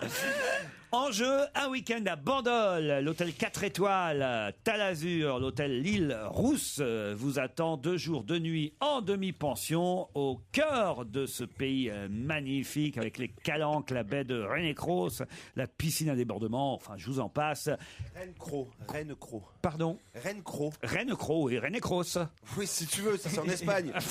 Mais sinon, à Bandol, c'est Rennes-Cross. Véronique, David, attention, voilà la question qui va vous départager. Le salon Animal Expo s'ouvre à Paris aujourd'hui. Eh ben. Vous saviez pas? Ah non, dis donc. Eh ben, je vous l'apprends. Oh, ça va peut-être sauver mon week-end. Oui, oui, le salon Animal Expo, consacré évidemment aux animaux de compagnie Ouais. essentiellement. Vivant? Vivant, bien sûr. C'est en plus que les animaux de compagnie vivent de plus en plus vieux. Il y a eu Oui, les chats notamment. une statistique, c'est assez incroyable, mais maintenant les chiens et les chats vivent plus longtemps qu'avant. Ah, c'est con, si Pépito avait attendu 2 ans de plus. Avant de se suicider. Sur le podium des animaux de compagnie, derrière le chien et le chat, qui est en 3e place des animaux de compagnie préférés des Français? Le cochon d'Inde. Non. Est-ce que ça serait les reptiles? Non. Le Non, serpent. non, le comment ça s'appelle là le. Attendez, laissez-leur 10 secondes. Laissez-leur quelques secondes, oui. Est-ce que ça serait pas les reptiles? Non. Les serpents ou Non. les, Les souris. Non. Non, les oiseaux? Alors allez-y. c'est les furets. Le furet, bonne réponse de Christine Bravo et Jérémy Tout le Michalak. monde l'avait, hein, vous inquiétez pas, vous n'avez pas perdu à cause de moi, tout le monde l'avait deviné le furet. C'est bien, Ça, c'est pire encore ce que vous dites. Oui, non, Ne vous inquiétez pas, vous avez perdu à cause de moi. Il n'y en aurait eu qu'une qui savait, ça n'aurait pas été grave. Là, tout le monde savait, sauf vous tous les deux. Oui, vous C'est êtes pire vraiment- ce que vous leur dites. Vous Vous êtes inquiétez vraiment pas. nuls, quoi. Elle est vraiment con. Vous inquiétez pas. Le furet, eh oui, les Français aiment les furets. C'est la pire connerie. C'est en dégueulasse plus. comme animal. C'est la Ah, pire c'est connerie. une D'abord, ça, saleté d'animal, alors ça. d'abord, ça sent très très tue. mauvais, ça pue, c'est comme. Non mais ça c'est- tue en plus, ça saigne les animaux, ça bouffe même pas. Oui, ça mais les ça, saigne, bon, c'est une d'accord. horreur, Alors ça, il y a des ça tas saccage d'animaux. tout, c'est- ah. Non, mais ça pue et surtout, ça dort 22 heures par jour. jour. J'imaginais pas que les Français avaient à ce point des furets chez eux. Après le chien, le chat, le furet. J'en ai même jamais vu, moi, de furet. Je connais même pas une personne autour de cette table. Il y a quelqu'un qui a un furet? Oui, je crois, la Miller. C'est l'Arche de Noé chez Miller. Non, mais Gérard, il a des La cautions. Miller, ne dites pas la Miller. Enfin, écoutez. Non, mais c'est vrai qu'il a 2 perroquets. Il a 2 perroquets, 3 chinchillas, 2 haras. C'est un perroquet aussi, un perroquet, ça. Oui, c'est compris dans les perroquets, ça. Oui, tu l'as déjà dit. Autrement, c'est là où il y a des chevaux. Sinon, c'est la maison du cheval. Pardon, autant pour moi, j'ai répété. Vous avez quoi comme animal de compagnie, Gaspard? Des mythes alimentaires. Ah oui. Ça, c'est dégueulasse. Et alors Bah rien, on n'arrive pas trop à se choper parce que moi je mets les plaques pour qu'elles s'attachent, le truc qui colle, et puis elles sont toujours mortes quand je vais les chercher, donc on n'arrive pas à communiquer avec une mythe alimentaire. Alors qu'on partage la même nourriture, c'est ça que je trouve tragique. Vous voyez. Et tu sais, il en parle comme quelqu'un qu'en a. Oui, bien sûr qu'il en a. Évidemment, mais tu penses que ma vie est un jeu ou quoi? Où tu habites? Sur les berges de Seine, et toi? Et Laurent, j'aurais une petite question à vous poser. Je vous en prie, Véro. S'il vous plaît. Alors, plutôt pour Christine, j'ai une petite fille de 4 mois. Est-ce que c'est possible d'avoir un body Bravo Hollywood par hasard, une piste de consolation? Bah écoutez, aujourd'hui, il y a une caméra qui la filme, donc à mon avis, elle va dire oui. Vous êtes passé le bonjour. Donc c'est une petite fille, je vous envoie un petit body Bravo Hollywood. Il n'y a aucun souci, ma chérie. c'est Voilà. gentil. Merci Comment elle beaucoup, s'appelle? Apolline. C'est mignon. C'est joli, ça. Il y a une caméra maison 2 ou 3. Non, faut pas déconner quand même. Europe 1, on va se gêner. Le livre de la semaine.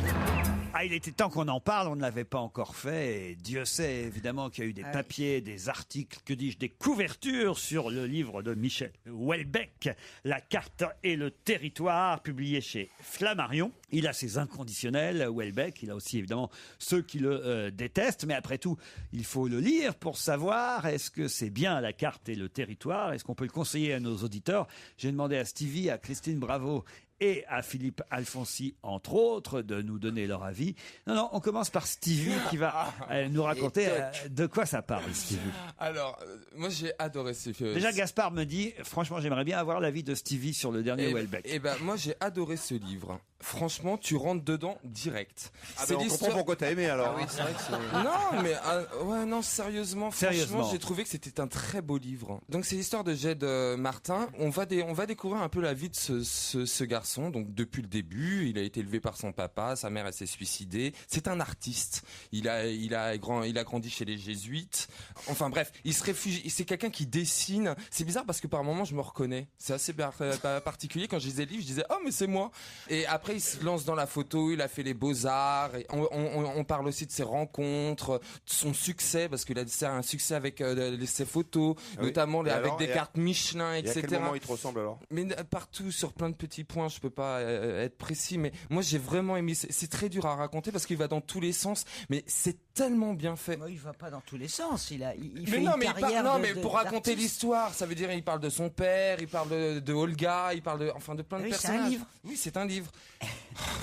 Ça facilitait pas la tâche. Non, en tout cas, moi j'ai adoré ce livre. Je ne l'ai pas fini parce que c'est quand même un bon livre. Mais j'ai adoré ce livre. On rentre, mais alors franchement, et c'est super bien écrit. Franchement, c'est un vrai régal, quoi. Bon, très bien. Ça veut dire que Houellebecq a un nouvel aficionado. C'est non, mais Stevie. il est génial ce livre. Philippe Alfonsi. J'avais jamais lu un livre de Houellebecq. C'est pas vrai. Je m'interdisais de lire Houellebecq. Je me l'interdisais parce que j'en ai ras-le-bol, moi, de ces campagnes publicitaires autour d'un certain nombre d'auteurs. Et lui, Dieu sait, que ce soit en disant du mal, que ce soit en disant du bien, le microcosme parisien a toujours fait un battage autour de ce type qui m'empêchait de le lire. Alors merci Laurent, puisque vous m'avez forcé à lire pour la première fois de ma vie un Houellebecq. Alors il paraît qu'il a beaucoup changé, que ce livre-là est très différent des autres. Je pourrais pas vous dire en quoi. Stevie a commencé à dire que c'était l'histoire d'un photographe qui devient peintre, etc., machin, et qu'il a beaucoup aimé. En réalité, c'est un livre dont le personnage principal, c'est Houellebecq. Oui. Voilà, c'est tout. Son personnage principal, voilà. C'est lui. Il parle de lui d'un bout à l'autre. Et d'ailleurs, le personnage du peintre lui ressemble également, un petit peu. Bon, donc il n'y a que lui. C'est un livre complètement d'autodescription. Bon, comme c'est un livre aussi assez délirant, je me suis dit, est-ce que je me suis pas fait avoir? Parce qu'il m'a touché, le garçon. Quand il parle de lui, quand il parle de sa laideur, quand il parle de sa crasse, quand il parle de son mal de vivre, il m'a touché. Mais je me suis dit, ce qu'il m'a pas eu. Parce que par ailleurs, il raconte des choses dans le livre complètement loufoques. Il y a notamment une soirée absolument extraordinaire du lancement de la télévision Michelin avec Jean-Pierre Pernaut et la superbe Olga, la russe dont son héros est amoureux. Bon, et là où il fait une description de Lepers, il fait une description de Lelay, complètement folle, qui parle. Complètement dingue. Bon, oui, mais il rencontre Houellebecq. Oui, il rencontre Houellebecq, bien évidemment. Il rencontre sans arrêt Houellebecq. Mais là où il m'a touché profondément, c'est quand il parle de lui. En me demandant avec cet arrière-goût, je vous dis, est-ce que je me suis pas fait avoir? Est-ce qu'il en met pas un peu trop sur son personnage? Alors ça vous a plutôt plu, si je comprends bien. Oui, j'ai été touché par Houellebecq parlant de lui. Voilà. Christine, bravo. Alors moi, je tombe des nues là. Quand vous m'avez filé ce bouquin, c'est une punition. Parce que moi, contrairement à toi, j'ai lu Houellebecq.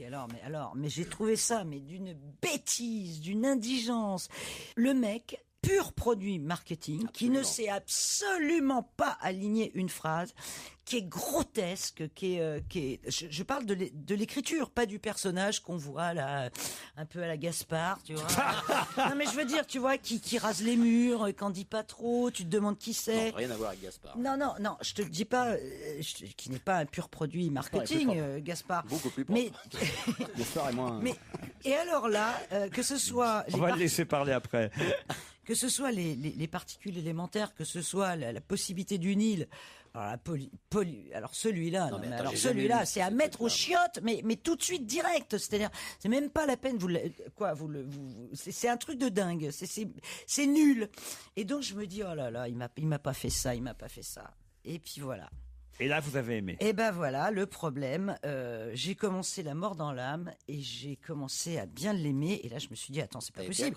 Est-ce que ce gars a fait exprès d'écrire mal avant? Ou est-ce que c'est pas lui qui a écrit celui-là? Qu'est-ce qui se passe? Vous savez, il y a des écrivains qui changent de style. Mais alors, à ce point-là, un mec qui peut pas comme ça de passer de zéro talent à ce talent-là. Il a peut-être lu ton bouquin entre les deux. Non, arrête. Alors, je le dis. Qu'est-ce qui se passe? Qu'est-ce qui s'est passé? Il s'est dit, il faut que je fasse différent. Je vais dire un truc. L'impression que j'ai eue, n'ayant jamais lu rien de lui avant, mais c'est ça qui est dommage. qu'en ayant lu ce livre-là, j'ai l'impression que c'est un point final. Et je veux dire, c'est très, très étrange. J'ai l'impression qu'il met un point final. C'est très, très, très curieux. C'est très et c'est troublant. d'autant plus touchant. Vous l'avez lu déjà, Houellebecq, Gaspard? Oui. Et celui-là, ça vous a pas tenté? Je suis en train de le lire en fait. Et moi j'avais l'impression qu'il avait mis un point final à sa carrière littéraire avec le premier livre qui était, je crois, l'extension du domaine de la lutte que je dévorais. J'ai lu ça extrêmement vite, mais le lendemain je me suis réveillé avec un sentiment de m'être un peu fait avoir, parce que justement là où je trouve que Houellebecq est extrêmement fort, et là c'est revenu dans cette discussion ici, c'est le fait qu'on peut se mettre à sa place. C'est quelqu'un qui a une empathie qui est à la limite du sadisme, je trouve. C'est-à-dire que il sait pertinemment gérer un livre, savoir ce qu'il faut dire pour qu'on reste. Et à la lecture, je suis arrivé à la page 100, il y a deux choses qui sont sorties de façon très forte. C'était le peintre rencontre Michel Houellebecq et il n'en dit pas plus. Alors évidemment, on attend de rencontrer Houellebecq. Et le deuxième point, c'est le coming out de Jean-Pierre Pernaut. Donc il y a deux grosses tâches comme ça qui font ressortir l'intrigue. Et alors on se méfie. Quand même. On se dit voilà, enfin c'est quelqu'un qui voilà. C'est clair que parmi les écrivains contemporains, enfin, on peut pas passer à côté de Houellebecq. Mais après, moi, je me méfie énormément des gens qui voient à travers vous. Ça s'appelle La carte et le territoire. C'est manifestement un bon Houellebecq, publié chez Flammarion, conseillé par l'équipe aujourd'hui. C'est rare quand ça arrive. Tant mieux pour Houellebecq. À tout de suite sur Europe 1. On va se gêner.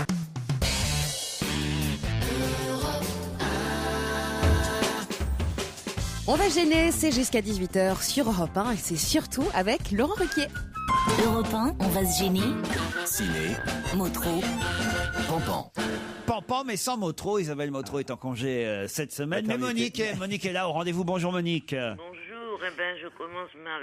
Aïe. Honte à moi. Ce social network est trop froid pour moi. Ah, vous êtes allé voir le film sur Facebook, Le Phénomène, film de David Fincher, Social Network, avec effectivement l'histoire de ce garçon qui a inventé ce réseau social. Mark Zuckerberg. Pourtant, ça raconte justement la naissance de Facebook. Un phénomène mondial et qui a rendu milliardaire en dollars un petit mec de 26 ans qui qui était même pas beau, qui a captivé le monde entier. La preuve, le film de David Fincher fait courir tout le monde. Hein. Bah, tous ceux qui sont évidemment sur Facebook ont envie de voir le film, ça c'est sûr. Eh ben moi j'y suis, ça m'a rien dit. Vous êtes sur Facebook, vous, Monique Pantel? Je suis partout, moi. Ah bon, la Monique, elle est sur Facebook, elle a Twitter Internet Eh ben pourquoi pas? Et pourquoi je ne serais pas sur Facebook? Bah, je savais pas que t'avais Internet. Non, j'ai pas Internet, mais je l'ai pas chez moi. C'est chez un copain. Mais si vous cherchez, j'ai mon site avec mes critiques. Bon, en tout cas, qu'est-ce que vaut le film? Eh ben le film, il est très bien, puisqu'il fait courir tout le monde. Mais je vais aller le revoir. Pour moi, il est trop froid. Passons à Arthur III, la guerre des deux mondes, le film d'animation signé, on le sait, Luc Besson. Eh ben vous vous en doutez que j'ai adoré. Ah oui. C'est encore mieux que les deux Besson. Premier. C'est techniquement éblouissant et l'histoire est délicieuse. Arthur aide toujours ses copains, les Minimoy, à se défendre du grand tapafé de Malthazar, qui veut carrément le monde, l'univers pour lui tout seul. Mais il est tout petit quand même, Arthur, il n'a pas grandi. Alors il se fait aider par une bande de copains et surtout par Darkos, qui est devenu sympa. Et alors avec eux, ils sont tellement malins, tous ensemble, ils vont sauver le monde et nous aussi. Mais malheureusement, ça finit tellement bien que c'est le dernier de la série. C'est vraiment dommage. Vous êtes retombée en enfance, là, Monique Pantel. Mais j'y suis jamais quitté, moi je l'ai jamais quitté l'enfance. En tout cas, vous avez aimé ça. Arthur III, la guerre des deux mondes. Plus sérieux, elle s'appelait Sarah, un film réalisé par Gilles Paquet-Brenner avec Christine Scott Thomas. Mais ça fait rien, s'appeler Sarah, alors de toute façon. Oui. Que feriez-vous si vous appreniez que l'appartement que vous occupez à Paris avait été enlevé 68 ans plus tôt à une famille juive qui fait partie de la famille de votre mari? Alors, journaliste et américaine, Christine Scott Thomas se met à la recherche de la petite Sarah de 12 ans qui habitait là. Qu'est-elle devenue? Évidemment, ses beaux-parents sont hostiles, son mari, il est furax, il est d'ailleurs très con, le mari, et donc elle recherche partout ce qu'est devenue la petite, 68 ans après. Et alors on découvre des choses passionnantes, formidables. Racontez pas tout, hein. Et non, mais je raconte rien. On découvre les horreurs de l'occupation et aussi que tous les Français n'ont pas été pourris. Et c'est pour ça que c'est très bien. Nils Arestrup, qui n'est pas pourri du tout, est formidable. Le documentaire sur Jean-Michel Basquiat, The Radiant Child. Il y a une expo aussi, Basquiat à Paris. Basquiat est à l'honneur partout, on voit des affiches partout. Que vaut le documentaire? Oh ben c'est très bien. Ah, moi, ça m'a passionné. Ouais. Il a été filmé par la réalisatrice de ce documentaire, Tamra Davis. Il a été filmé quand il était vivant, parce qu'aujourd'hui, il est mort. Ça aurait été intéressant. Il vaut mieux. Non, mais ce qu'elle veut dire, c'est que c'est pas un comédien qui joue, c'est un documentaire, on a compris, C'est un Monique. documentaire et c'est passionnant. Oui, parce que C'était ça un existe, surdoué, il faisait une peinture que moi je peux comprendre, une peinture des rues. C'est très très bien, malheureusement il est mort trop jeune. Comme tous les gens 27 ans. sympas, ils meurent tous trop jeunes. Vous savez que ce type était doué en tout. Hein. Il a commencé par être musicien, il était danseur, il était doué en tout, ce gamin. Et tu sais que contre un McDo, il filait une toile. Ouais, et je peux te dire que maintenant, les mecs... Ah, les mecs qui ont eu la Ah toile, là dis là, donc. les boules. Les mecs qui lui ont filé un McDo à $2 pour une toile de Basquiat. Et toi, tu penses qu'à l'argent, en fait. Non mais arrête. Écoute, excuse-moi. Vous avez remarqué Ça l'amène. Non mais excuse-moi, mais là quand même, tu vois. Dis-moi, il y a un film qu'il faut pas oublier. Ouais, j'allais y venir, mais ça vous plaît pas, les peintures de Basquiat? Non, mais magnifique. j'ai vu que poster, le nom, comme ça, après, oui, c'est certainement formidable, génial, il faut aller le voir, super, allons-y. Bravo. Le dernier film, c'est Illégal, Monique. Ah oui, mais ça m'a fait pleurer. Ah oui? Ah oui, très très très bien. Un film d'Olivier Massé de Passe. Avec Anne Coessens, qui est une très bonne actrice. Ça vous attrape le cœur et puis ça vous le lâche pas. Hein. Moi, je pleurais encore après la Ah fin. oui? Mais ça parle de quoi? Eh ben, ça parle de Tania, une réfugiée russe de nos jours en Belgique. Elle est avec son fils. Ils sont réfugiés chez quelqu'un, mais là, elle est dans la rue. De temps en temps, elle sort. Et hélas, évidemment, la police la pique. Et elle est traitée comme, je sais pas comment, comme une plus qu'une bête. C'est épouvantable. Et elle ne veut pas donner son identité. Elle veut pas revenir en Russie d'où elle vient, où elle sera visiblement massacrée. C'est magnifique et j'ai beaucoup pleuré. C'est un très beau film. Illégal, donc conseillé par Monique Pantel. Parmi les films de la semaine qu'on peut retenir, donc quand même déjà au moins 3.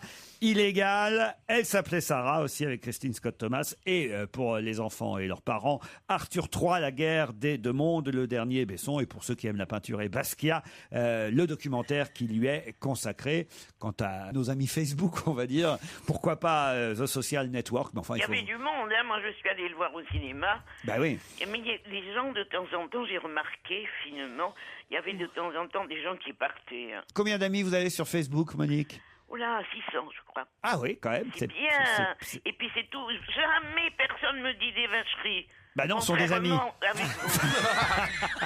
On vous embrasse, Monique, à vendredi prochain. Dans un instant, l'invité d'honneur.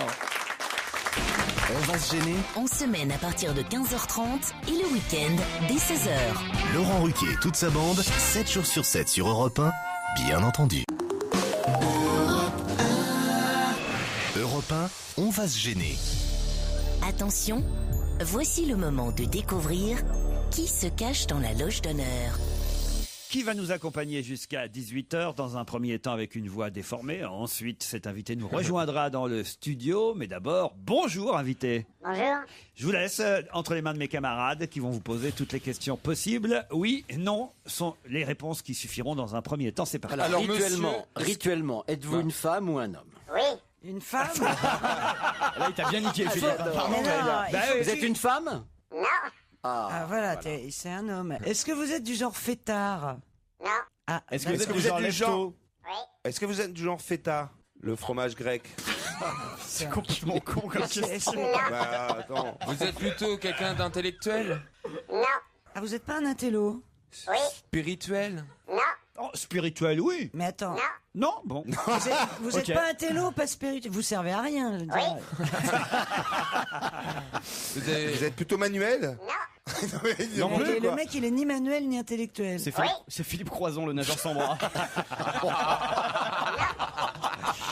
Voici un premier indice.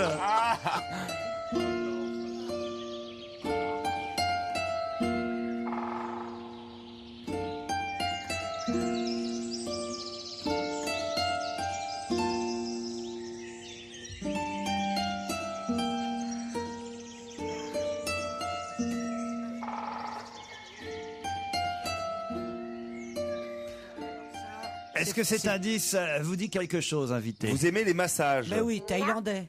C'est thaïlandais. Ah, on a peut-être un ministre, effectivement. C'est pas spécialement thaïlandais. C'est de la musique zen. C'est de la musique zen, ça c'est vrai. Est-ce que vous êtes zen? Non. Est-ce que vous êtes engagé politiquement? Non.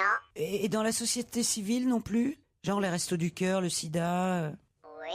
Ah, vous avez des engagements? On vous connaît pour des engagements dans la société civile? Oui.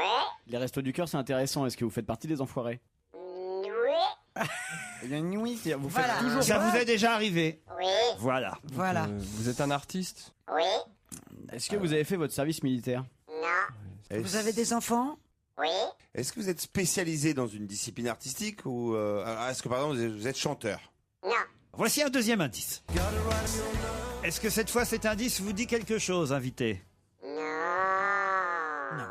C'est incroyable. Eh bien, je vous expliquerai tout à l'heure. Christine, elle a dû se faire pécho cette chanson, non? Vous êtes... C'est un slow, ça c'est pour vrai. ça. Vous êtes comédien? Oui. Voilà. Vous êtes romantique? Ouais. Un Ah, peu. Est-ce que non. vous êtes lunaire? Un peu tête en l'air? Non. Est-ce que vous êtes beau mec? Ah, vous avez les yeux clairs. On l'a dit beaucoup. Ah, donc c'est fini, il a été beau. Non, mais On a beaucoup dit qu'il était beau. Quoi, il se trouve que effectivement notre invité parfois a eu comme handicap le fait qu'on lui dise qu'il était. Il était trop beau. Vous êtes d'accord ou pas, invité? Ouais. Je peux aller dans la loge? Est-ce que vous êtes sportif? Est-ce que on sait que vous pratiquez un sport? Ouais. C'est très connu, ça. D'autres questions dans un instant après la pub. 15h30, 18h sur Europe 1 avec Laurent Ruquier. On va se gêner.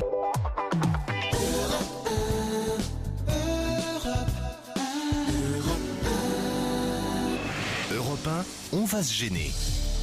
Attention, voici le moment de découvrir Qui se cache dans la loge d'honneur?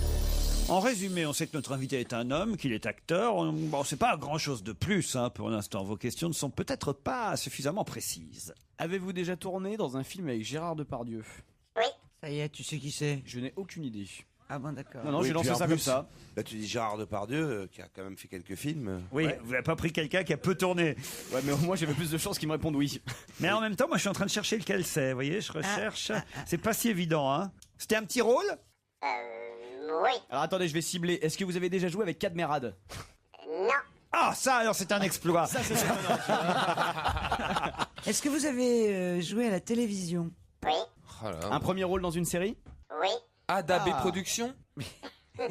Non, mais ça le fait marrer, ça. Il demande ça parce qu'il connaît rien d'autre en fait. Tu connais un mec d'AB Productions qui a tourné avec Gérard Depardieu? Ah oui, t'as raison. Est-ce que vous êtes plutôt dans le registre humoristique? Oui. Ah bon? Quoi, bon, Bah parce que c'est rare les beaux mecs humoristes. Et Titoff? Bah, oui, Titoff Oui, bah c'est bien ce que je disais. Écoute, merci. Et Gaspard, alors que toutes les filles s'arrachent. Il est beau, Gaspard. Est-ce que vous avez les cheveux longs? Non. Les yeux bleus? Ouais. Bien Oui, foutu, bien foutu. Est-ce que musclé récemment? Est-ce qu'il y a 5-6 ans vous étiez plutôt crevette et puis maintenant vous avez des muscles? Pourquoi, à qui vous pensez? Ah, Pierre Palmade. Pierre Palmade. Il a pas les yeux bleus, Et Pierre puis c'est pas Palmade. une Ah bah si. yeux bleus. Ah bah si, alors, voyez, il j'aurais a dû- des yeux Je l'ai magnifiques. jamais assez regardé, vous voyez. De face, de face. Je voyais les yeux rouges toujours. Ah mais non, mais vous avez le dos.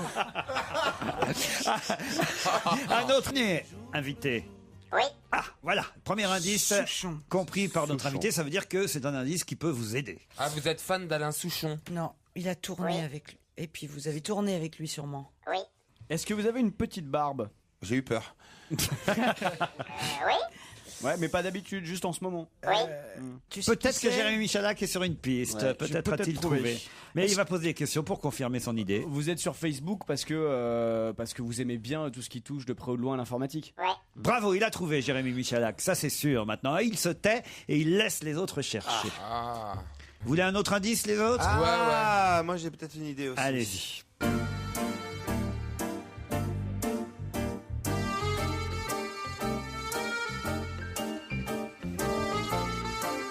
Cette musique de film confirme l'idée de Jérémy Michalak. Alors c'est l'été. C'est l'été meurtrier. T'as une grosse culture C'est cinématographique. pas l'été meurtrier. Bah Souchon, tu verrais que tu penses à l'été meurtrier. Ouais, Attends. tout de suite, oui. Bizarrement, l'indice que j'avais donné où on entendait la voix d'Alain Souchon ne désignait pas un film dans lequel jouait Alain Souchon, même si c'est vrai, notre invité a aussi partagé l'affiche avec Alain Souchon en tant que comédien. Mais le film dont on a entendu la chanson tout à l'heure, Souchon n'était pas comédien dedans. C'est un peu compliqué tout ça, mais faites le tri, vous devrez y arriver. La preuve, Jérémy Michalak a trouvé, et Titoff peut-être aussi. Ah non. Alors, il y en a qu'un sur 5, sur 6 même, qui ont trouvé pour l'instant. Qui a Et là, trouvé. cet indice sur l'informatique, c'est lié à justement un rôle. Non. Non, c'est dans sa vie. Est-ce qu'avant d'être comédien, vous faisiez un tout autre boulot? Non. Un autre indice.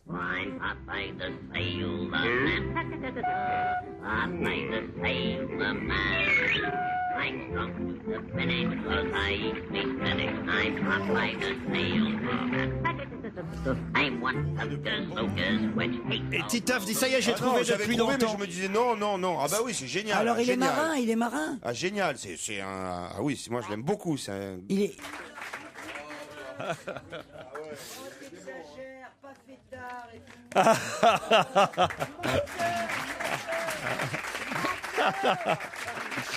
A tout de suite sur Europe 1. On va se gêner.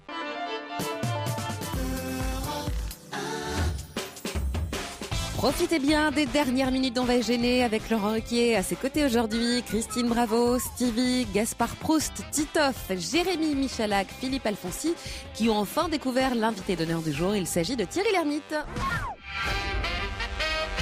Thierry Lhermitte est notre invité d'honneur à l'occasion de son retour sur scène au théâtre de la Madeleine dans Grand Écart, une pièce dont on va parler dans quelques minutes, pièce de Stéphane Belbert. Bienvenue Thierry Lhermitte. Merci à vous, je ne sais plus qui je suis avec toutes ces questions-là.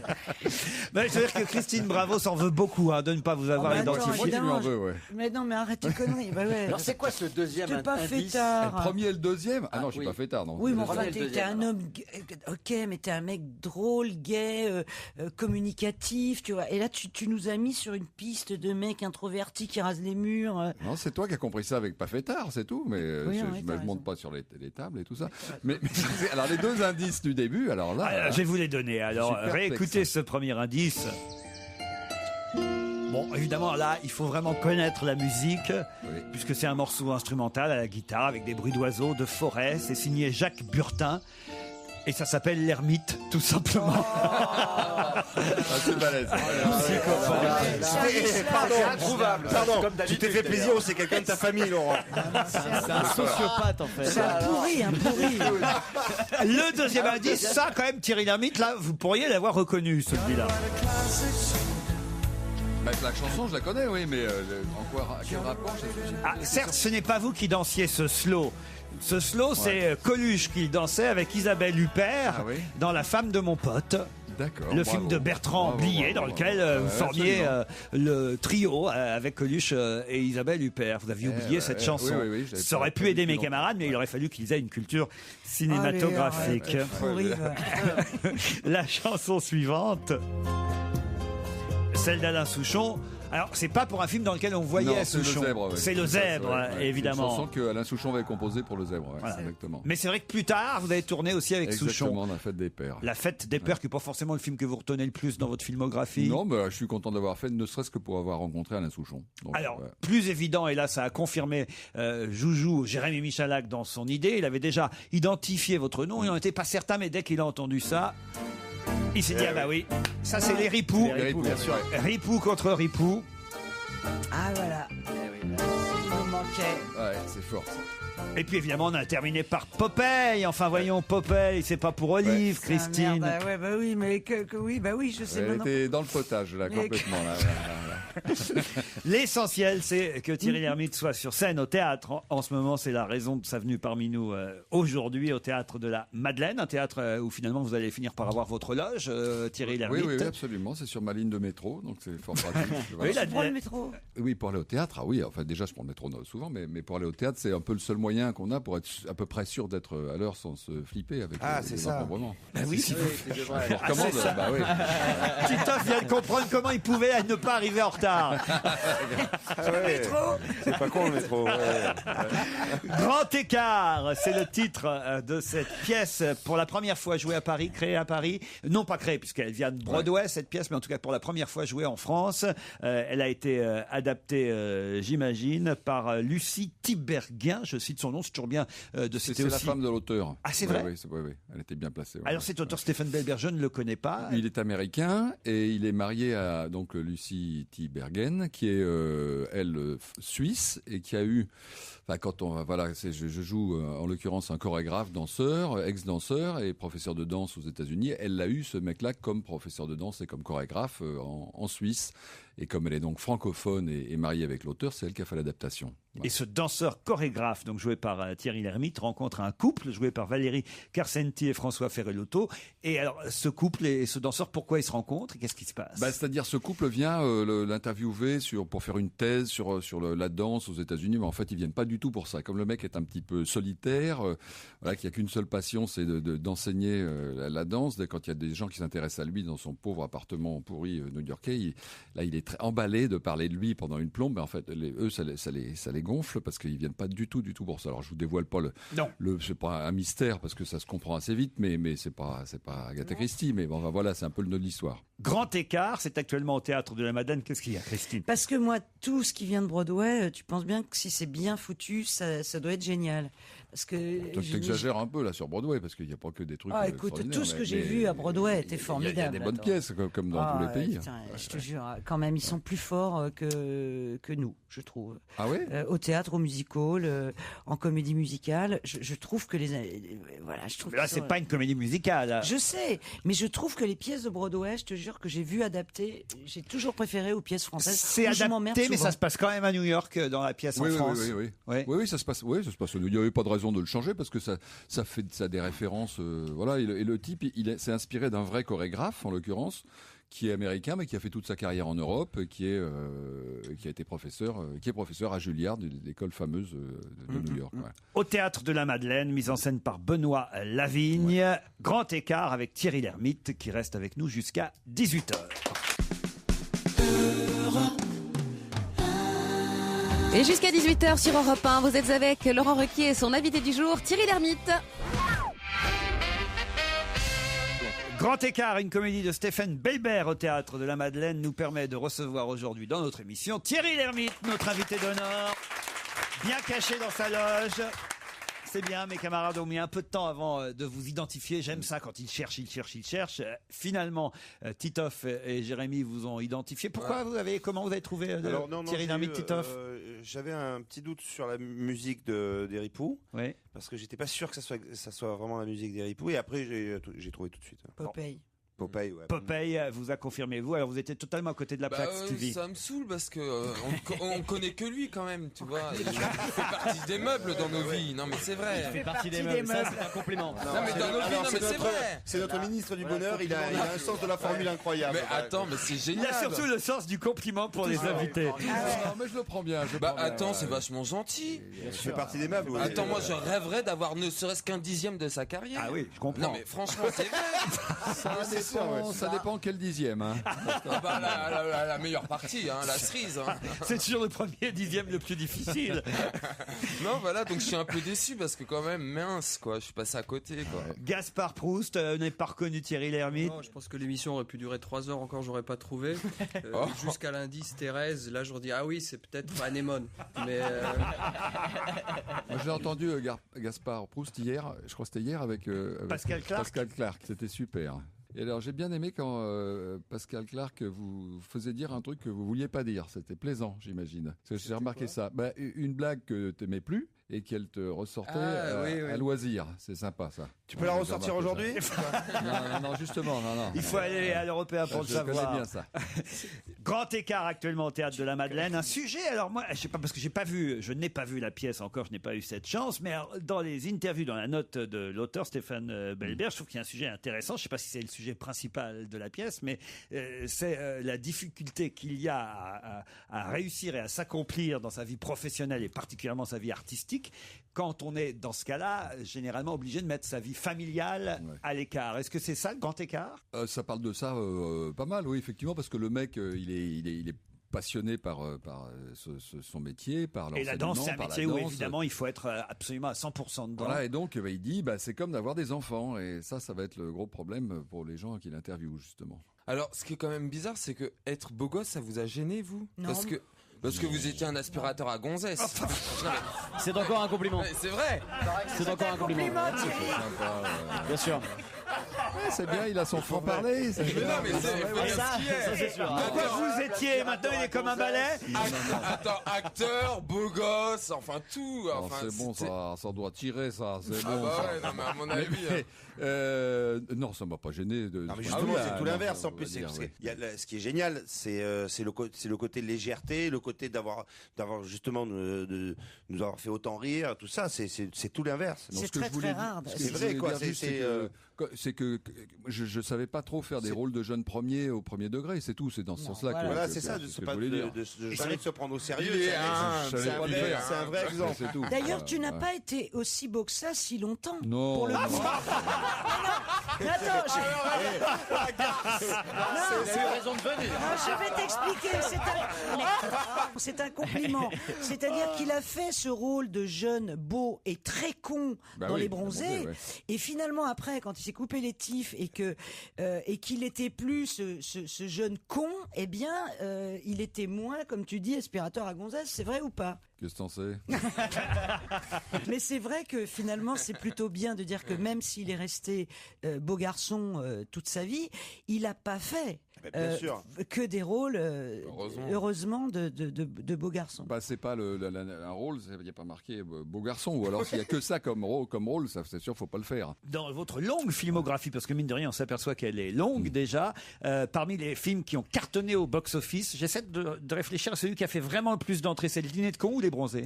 C'est Les Bronzés. C'est Les Bronzés. Les Bronzés plus encore que le Dîner de con. Et le film avec Depardieu, c'est Les Valseuses? Les Valseuses et Le Placard. Ah, Le Placard, oui, bien sûr. Voilà. Le Placard, avec Weber et Daniel Auteuil, évidemment. C'est un rôle, et dans Les Valseuses, c'est un minuscule rôle, puis c'est un rôle secondaire dans le Placard. Sur scène, vous aimez vous y retrouver de temps en temps, donc on voit que vous faites ça régulièrement, pas souvent, mais régulièrement. Bah, j'y reviens, oui. Il y a 3 ans, avec Sylvie Testu, la biographie sans Antoinette, puis l'année d'après, la tournée, puis là, j'étais vraiment très heureux. La Benoît Lavigne, qui est un metteur en scène formidable, qui avait fait Baby Doll, avec Mélanie Thierry, entre autres, l'année dernière. Grosse réussite. Magnifique spectacle, vraiment. C'était à l'atelier. Et il me propose cette pièce avec un rôle génial et une pièce super marrante et super émouvante en même temps. Donc j'étais très content et voilà. Alors direction, nous y voilà. Direction à la Madeleine. Ça a commencé le 1er octobre dernier. Donc vous pouvez y aller dès maintenant. Grand écart à l'affiche. C'est drôle. C'est drôle, c'est une comédie avec Thierry Lhermitte, Valérie Carcenti et François Ferrelotto, que je connais moins, lui. Super. Ouais, des Valérie Carcenti, merveilleux. elle commence à se faire un vrai nom dans le métier, mais lui, je ne le connais pas, François Ferrelotto. Lui, il a joué beaucoup au théâtre et beaucoup à la télévision. Pour ceux qui regardaient PJ, par exemple, c'est un des récurrents, comme on dit. Vous êtes 3 sur scène, mise en scène par Benoît Lavigne, Grand écart à la Madeleine. Merci Thierry Lhermitte. Merci à vous.